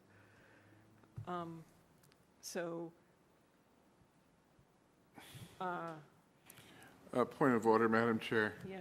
We have a motion, we have an amendment on the table. I would suggest we dispose of the First Amendment before we engage on discussion of a potential Second Amendment. But mine's about a different thing. I know, but so- still, we need to, No, we don't can- have. we can- No, we can do it either way, and it's, we can do it either way, and I'm doing it this way. So I'm talking about the other thing, and first, I'm bringing it up to see if anyone else shares my concerns about that, and if they would be willing to consider offering an amendment, or to hear from the administration about why it's important to leave it the way it is. I find that the through and awareness doesn't make sense to me. Well, if you want me to respond? Oh, okay. So we, I guess, when we look at the language, you're going to have different people, interpretations. But the motivation behind that is because a lot of the competencies that you want for cultural awareness overlaps with social emotional learning. So as we talk about cultural bias and have an awareness of it, it also leads to, there's an overlap with the social and emotional learning that goes on. So part of that learning does come from students being aware, who they are, and know that there are other people that are different from them culturally, with different backgrounds, in conjunction with the social and emotional learning competencies that we emphasize through our instruction. The combination of those things will lead to, as you alluded to before, the vision of student as global citizen. That's where we're trying to get them to. So I think that the combination of those two, and because there's so much overlap, that's going to get us to where we want to go with our instruction and with helping our students to be aware of cultural bias. Okay. I just feel I can't let it sit reading, students will develop their social emotional skills through an awareness of cultural bias, because to me, anyone, if I go and read that to I'm sorry. That's, It's yeah. fine, it's fine. We're. I was just giving the background of the okay. thinking. We're fine. Yeah. If, of the two, I think that the second one might be preferable. Okay. And I think that what we hope to have happen, as both the administration and school committees, we want as much clarity as possible in this. So we are open to changes in wording. The work is going to be the work. But yes, this is fine. Do you have, so what's the new language for 212? Okay. Will you make the motion for me? But you got to read it again. Yeah, So- I will. I'm just asking, I'm asking someone. that- I'll make the motion, but I Okay, need thank you. to hear it. Yes, Go- students will develop their social emotional skills through age-appropriate social emotional instruction, or social emotional learning instruction that includes an awareness of cultural bias, and by learning in classrooms, blah, blah, blah, blah, blah. So moved. Second. Second. Okay, so that's an amendment. Is there any further discussion on either amendment or the goals? The main motion, right? No, the main motion. Okay, so we'll take the second amendment first. Just take that. So this is for goal 1.2. All in favor of the motion as amended, vote yes? Yes. Yes. Yes. Any dissensions? No. Any abstentions? No. You're voting no? I'm voting no. Oh. Voting no. 6-1. Okay, so 1 no, 6-1. Any abstentions? No. Okay, so the motion passes 6-1, no abstentions. amended. As amended. Okay, now we're doing the second, the first amendment, which is about goal 1.1. Any, Can we who votes in- repeat the amendment? Sure. Students will engage in curricula that are designed in response to the district's vision of student as learner and remain in accordance with state standards and coherent within each discipline. okay, so all in favor of the motion as amended? Aye. Any opposed? Any abstentions? You have Okay, so that one passes unanimously. So who has all the language? Does Karen have it, or? Karen. Karen's gonna, okay, we're gonna send you the language. yes. Okay, so you guys will send the language Yes, we'll send the to Rod and everyone else, because this ends up, are you, so I just have a question. Can we vote on it, so I'm done with this. We got to vote on Oh, yeah, vote on the whole thing, yeah. Yeah. Okay. Yeah, vote on the Okay. whole thing. So, Mr. Hayner, Just for clarification, tonight we're approving this here. We still are going to look at the specifics of things come September and discuss that. Am I correct? If the revision to CBIE passes. If not, doesn't matter. yes, I think we, as the We group, are. thank you. Yeah. okay. All in favor of the motion as doubly amended? Aye. Yes. Any opposed? You're gonna I like that. Okay. Any abstentions? No. Okay, so the district goals are passed. Yeah, So, you're going to send me, Yes. send us the language? Yes, Okay. yes. I have one question, so I Mr. just want Chairman. to clarify. So, are you going to be putting these up on the website now for the year, and then are you going to put more information on the website like we did? So if you look at the goals that are on the website for this year, FY '18, there's detail in there. I don't have them in front of me, but there's evidence and different things. Yeah. Will you put them up in this format now, and then in September add the other information so people are I can do aware of that. it? I can do that. Okay. And then we Once, can- once we get the amended language in there. Yeah. I can put the district goals that they've been voted on. Yeah. On the district website. Because I think it would be good, and then I think it would be good to add the other information in September. Well, I can put a message up there that, further information will come Yeah. that supports the district goals. Yeah. Absolutely.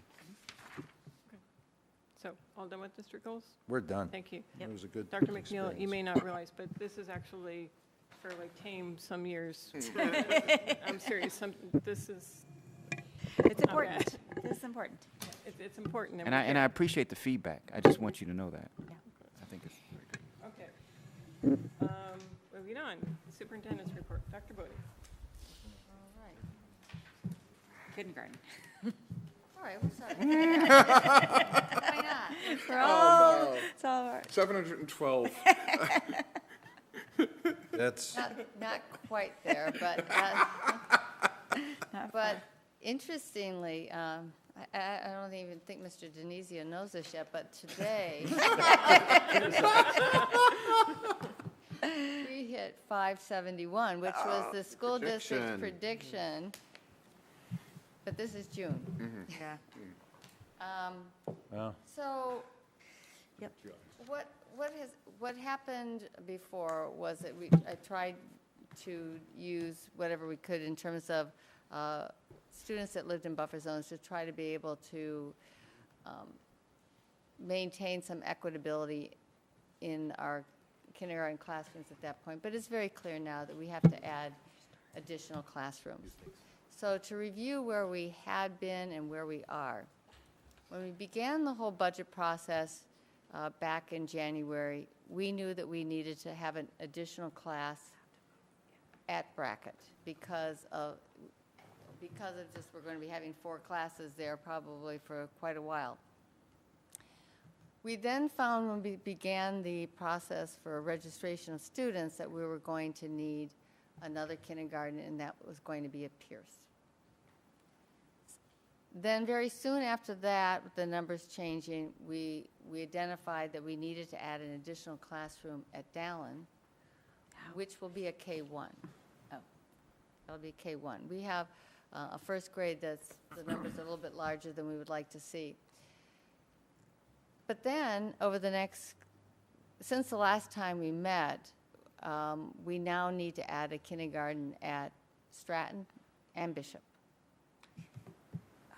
Where? And The terrible we word. need to add a classroom in 5th grade at Thompson. Those numbers have grown a little bit over the last couple of weeks as well. So every time we add a classroom for kindergarten, we also are going to be adding a full-time TA.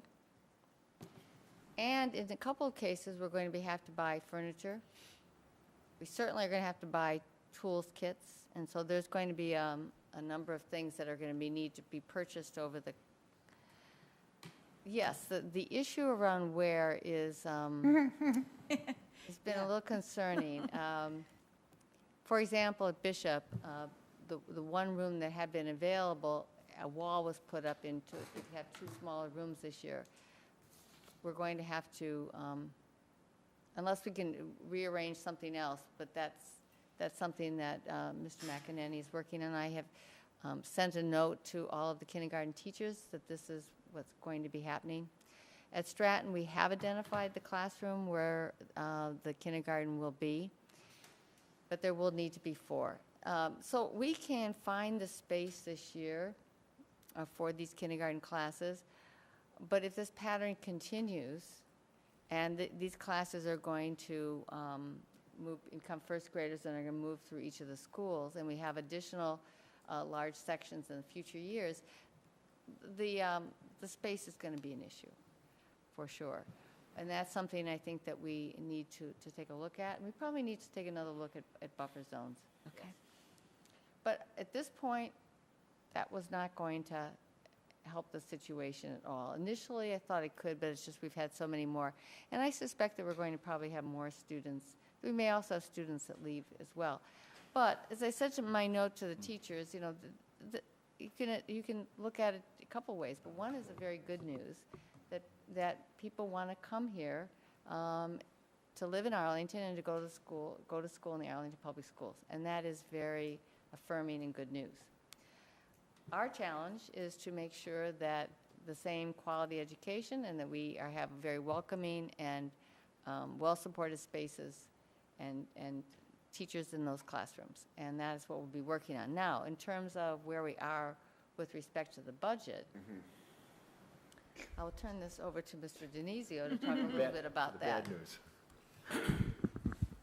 So, as you can remember, we were going to be coming back to, we had given a priority list, a memo of priority list back in March or April, just outlining what the administration saw as the priority for the additional funding we were getting. At first was 142,000, and then after that was another 152. It's for a total of 392,000.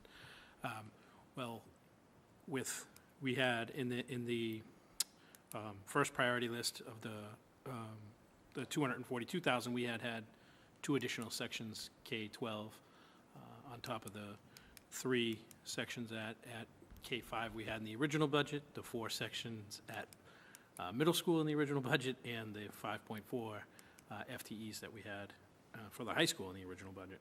So as you just heard, we've gone past that. We still will be able to cover the initial priority list, but the second level priority list has been eaten up by extra sections and almost all eaten up by extra sections, and because they're kindergarten, also TAs for those sections too. So the first priority was in class size mitigation was the first priority, and we expect that we'll meet with the budget subcommittee next week to formalize this for a final vote at the school committee meeting on the 21st, and then our budget will be set and hopefully not change after that. Is a nurse in that list? We or is wouldn't that, get down to the nurse. we haven't gotten down to the nurse, okay. Mr. Gardner. Did we find space at Dallin for the room yet, or is that still being Yes. worked on? Yes. Mhm. It's not the music room? The answer is yes, but we found another space for music. They'll have a dedicated space. Great. Yes, okay. Okay, so that's the news on that reform. So, update on school buildings. This week, we had a forum for the high school, which was very well attended. I would say, a couple hundred people? Yep. Easily. 175 or so, yeah. Good turnout. And Lori Coles, the architect on the project, gave a very clear presentation of the 4 options that the building committee will be studying further over the next couple of weeks because we need to make a decision. I want to compliment Dr. Allison Ampe and Amy Spear for just a great job in putting together the materials that was on every person's seat, and also the questionnaire that people are going to be filling out.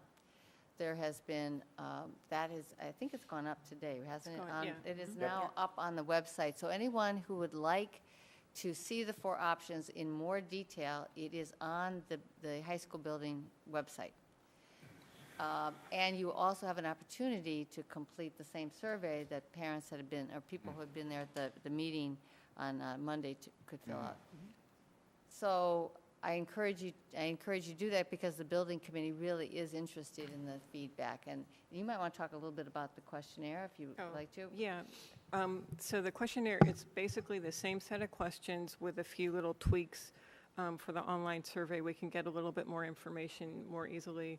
But it allows you to give your ratings that indicate your opinions of the 4 different options. And it also allows you to give ratings on how important different aspects of potential buildings or designs will be. And we're going to take all of that, communicate it to the building committee, and then the building committee will be using it as part of the information that they'll be using to make a decision as we go from our 4 preliminary options to our 1 preferred option.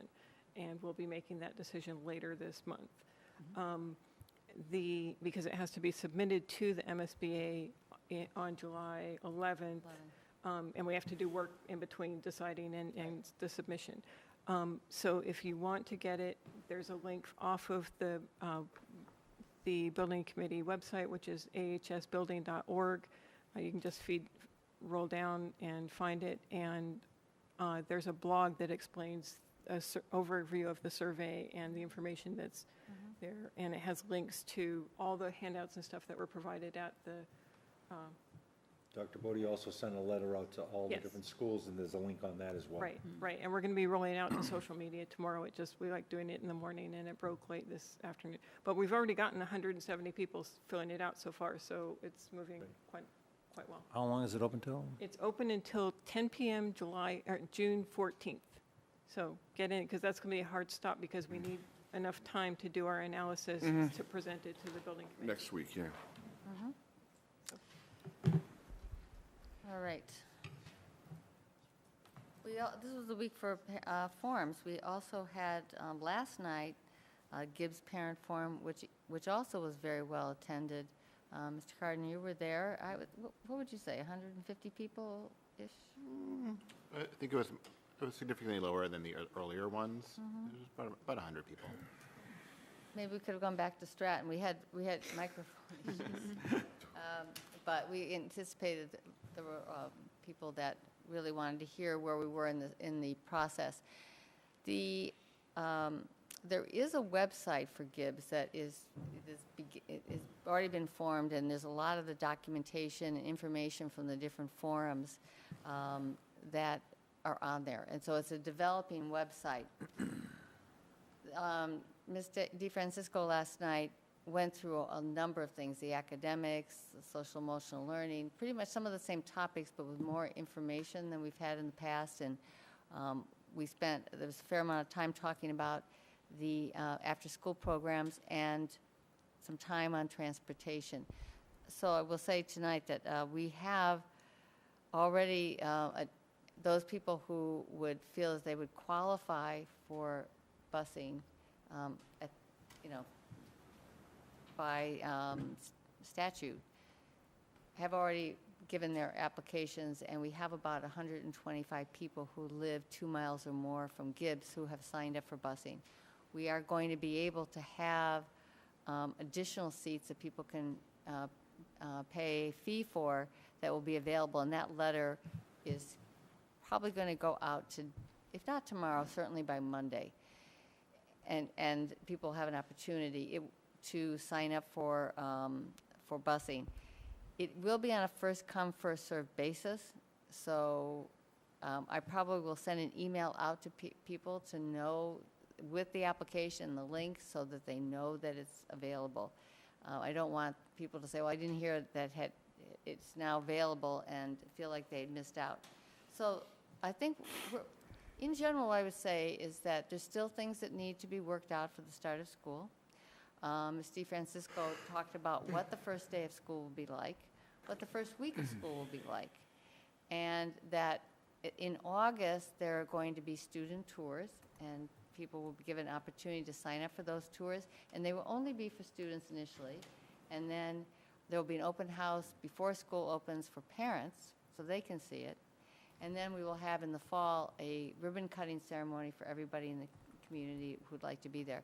But we felt that it was important for the students, well, even before the students, the staff is going to have a chance to be over there and hopefully be able to start opening their classrooms and working on them in August. But we felt that it was important that the students who are very anxious and eager to see it have an opportunity to do that. And then they can show their parents around the school at the open house. So there'll be a lot of material that will be sent out by mail to parents in August. And some of these dates, we have to wait until we see when we can actually get occupancy. But at the moment, there is still the plan to be on time, that we would have occupancy by August 1, not October, August 1. So that's running pretty much on schedule. The Permanent Town Building Committee, didn't you take a tour last week? We didn't because I was at the Rotary function. Oh, They that's right. did take the tour. Oh. John can give you a better idea on that than I can. It's starting to look like a school. There's a couple times ago when we were in a couple months ago, there was no ceiling grid, there was no tile, there was no paint. And now rooms are painted, there's tiles, there's toilet partitions going up, there's toilets going up, the ceiling grid is in. You know, you can tell which room is which in every room now. The classrooms are all done and you know, ready for tile and ceiling tiles. It's it's great. It's going great. It feels spacious, more spacious than I thought it would feel. And in fact, if you ever were up in the old Gibbs, the third floor had very cramped spaces because of the little rooms that had been created for artists. The classrooms up there are stunning. They have very high ceilings with the new windows. The light is terrific. So, not that the other classrooms are not, but it really is quite noticeable. And the other spaces in the building, again, feel much more spacious. I've got to ask John, my weekly question is still on time and on budget? Yep. So that's good. So there's two things going on with Gibbs. All the planning so that we're ready to go day one for the opening with the students and teachers, and then, of course, the building itself. Is there going to be a time for us to go and see it? Are they going to arrange for a time for the school committee? I can, absolutely can. In fact, yeah. Maybe school committee and elected officials? Well, when Adam and I indicated we weren't going to be able to attend, they indicated that they'd give us a private tour, so I was going to call them tomorrow. Do you want me? I mean, It doesn't have to be now, I don't know. They're happy. I'm pretty sure the architect's really excited about sharing with anybody at his office. They're in a better, safer place to be than before. Whenever the time is right, it's just probably good for us. We'll be happy to set up a Yeah. time.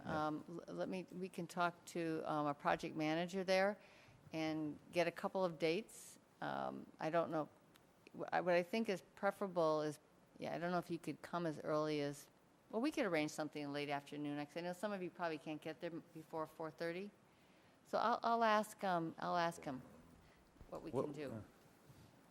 It's really at a They stage start work now. at 7, right? Or do you want to do it in the first thing in the morning? Well, they start work early, yeah, you can go, First thing in the morning might be best. yeah. They start work at 7, so. They would probably prefer you not be there while they're working. Yeah, well, it's.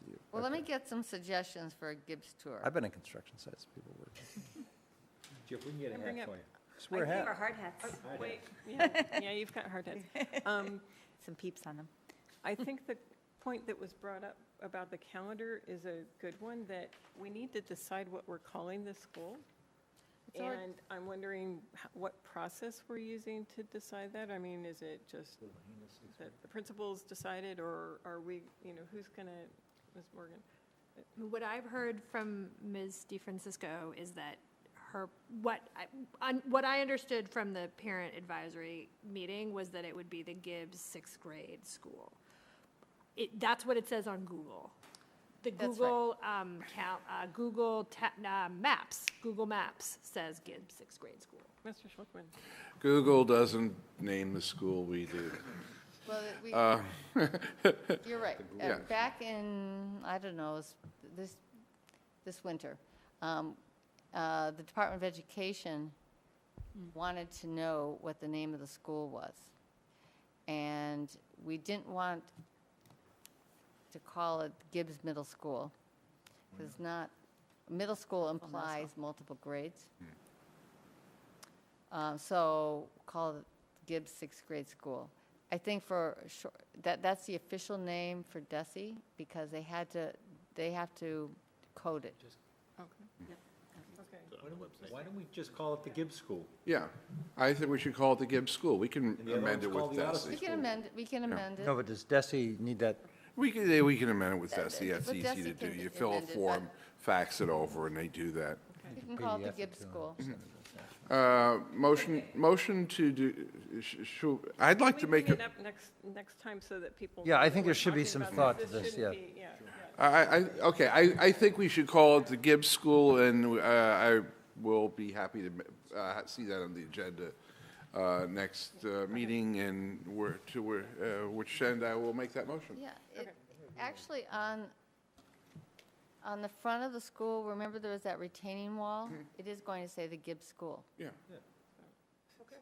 But in terms of DESE, but we can even. We changed That's DESE. that's not a particularly big deal. I think there's only one thing on the calendar where it says change. So you don't No, change. okay. Okay, so. All right. Enough. Then Hardy, things are moving along there as well. They've been very cooperative, especially with, we had MCAS. And the work is going on to make sure that the playground on the Lake Street side is going to be ready for the start of school. And if you want more information on it, I suppose we could bring that for the 21st, more particulars, because there's been more thought and work on that.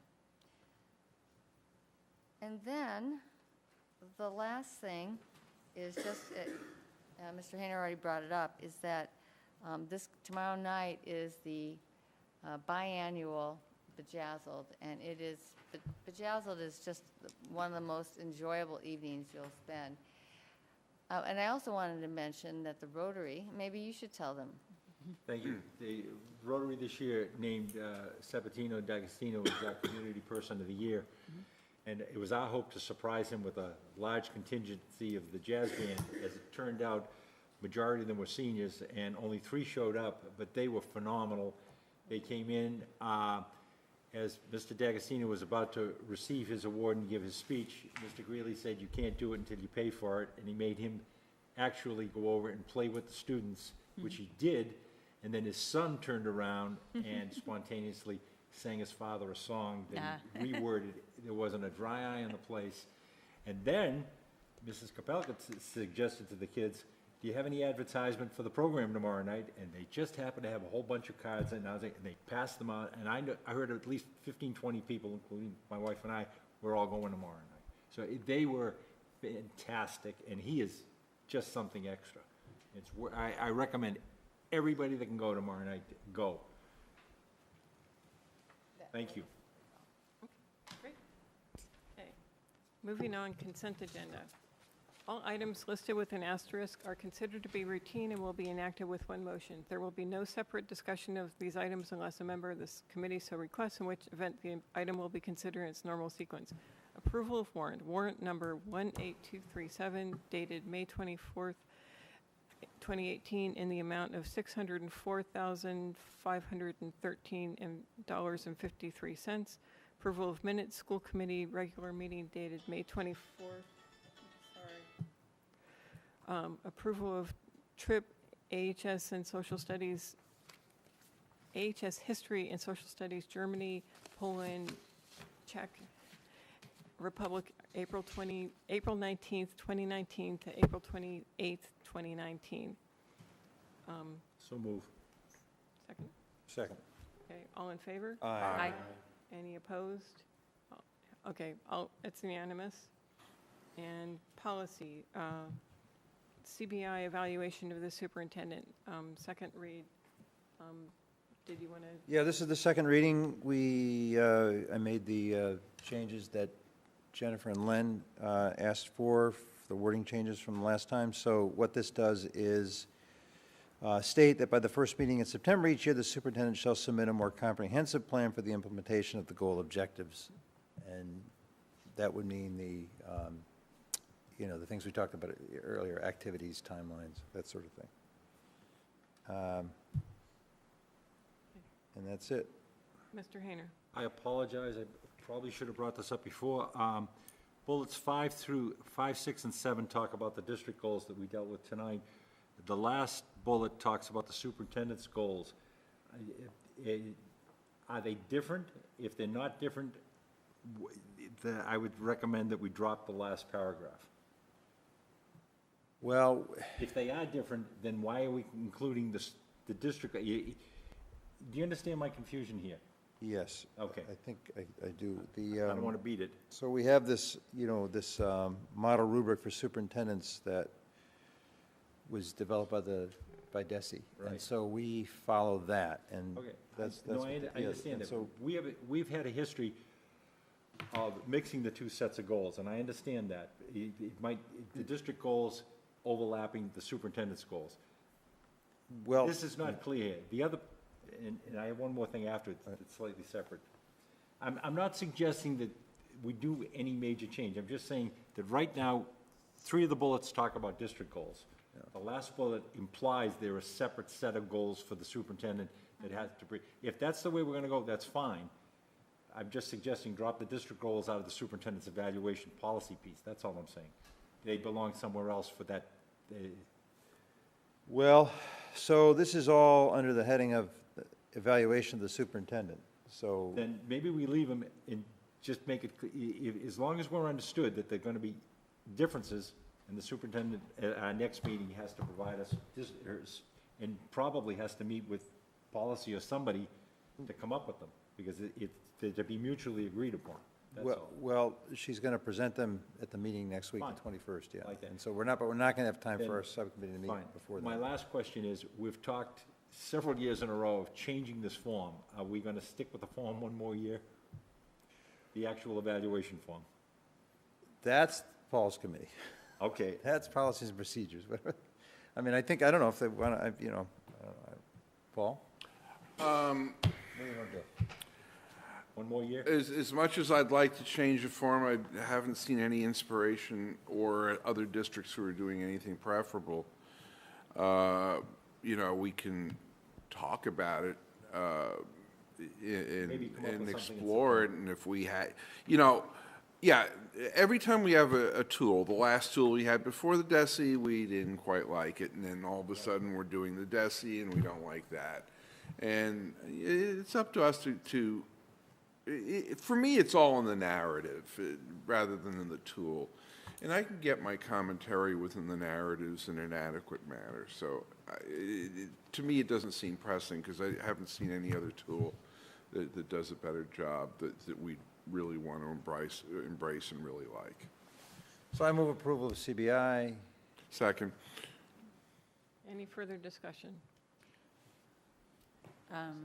So my concern with the tool, and I think we can just sort of, fit that square peg into the round hole, is that we make sure that we are evaluating the district goals that we've agreed on in that evaluation process. And the form doesn't adequately represent that, but you can sort of fit it in somewhere.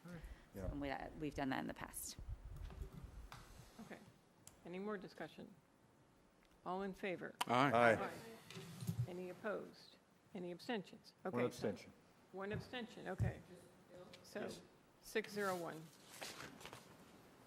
Okay, so we have district goals, or we have CBI, so we have a policy. Can I have a point of information? There's the date on it, the approved and revised is still the old date. Does that get changed? Yeah. Yes. Okay, that you just do that, okay. Karen changes it. It'll change to I today. wasn't sure how that worked. Yeah. Okay, so subcommittee liaison reports, budget. We're going to have a meeting next week, hopefully, or early the week after, to go over the budget updates prior to our next meeting. So look for an email tomorrow. Okay. Community relations. So we have a meeting scheduled on, the 20th, early morning, 8 o'clock.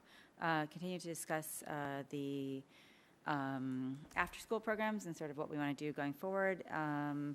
And we also want to discuss sort of calendar changes, issues, and a couple other things. How did the school committee chat go? Does anybody show up? Yes, well, we were Yeah, there. you guys, right? We had 2 incidental visitors, people who did not come to see us Yeah, specifically, but saw the sign, and one woman was interested in having an immersion language program. The other person was a history professional, I forget what exactly she was, but was interested in helping out with getting the Royal House involved more with the district, and her school does not do a field trip to Plymouth Plantation, and was hoping that that could be something uniform. So we did have 2 visitors, but otherwise it was very, very, very quiet. Okay, right. Facilities, Nothing to report at this time. policy. We have a meeting scheduled for Thursday, June 14th at 4:30 p.m. Looking at what will probably become the agenda would be the approval of minutes for past meetings. File BEA, regular school committee meetings, which is the should we meet on Thursday question. File JLCE-E, the nutrition and wellness policy goals. Incorporated in there is our current policy for recess. Current review of the policy manual, plans and schedule for future meetings, any new business, and adjourn. If anybody would like to talk to me about that agenda before I submit it to Karen on Friday or Monday, please do so before Friday or Monday. Legal services, we'll discuss more later. Yes. Arlington, the high school building committee, we've gone over. There's just people know there's 3 meetings scheduled for this month, the 19th, the 26th, and then we have a second one scheduled, the third one scheduled for the 28th, if we can't get everything done on the 26th. So people, they're open meetings, and it's a good, if you get, those are 3 good meetings to go to. Okay. A lot of big decisions. Gibbs, Nothing new. any liaison reports or announcements? Just, it's not liaison, but I attended a Pierce function last Saturday. They were doing a little gardening at the kindergarten playground, but they also were seeking input from parents and the community for the renovation of the playgrounds. Just sharing that. The playgrounds. Okay. Any future agenda items? Yes. So as part of the corrective action plan for the coordinated program review, we've had engaged with a consultant to do a review of the special education program, and I was hoping that we could get first a copy of that review and also get a presentation about what the response was, what was found, and what the response was. Okay. Great. And at this point, we are going to go back into executive session to conduct, and we will not be returning from this one. We'll adjourn directly from executive session.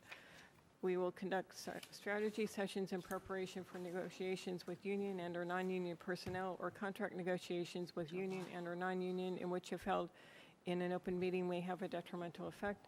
To conduct strategy with respect to collective bargaining or litigation, in which if held in an open meeting may have a detrimental effect. Collective bargaining may also be conducted, and to discuss contractual measures. So, June. can I have a motion So to go moved. into? Can I have a Second. Okay, Mr. Hayner, Yes. Ms. Morgan, Yes. Mr. Thielman. Yes. Mr. Schlickman. Yes. Dr. Seuss. Yes. Mr. Carden. Yes. And myself says yes. Is that right? Or is So it we are July? It now is July. going into executive session. Thank you, Oh, it's everyone. not June.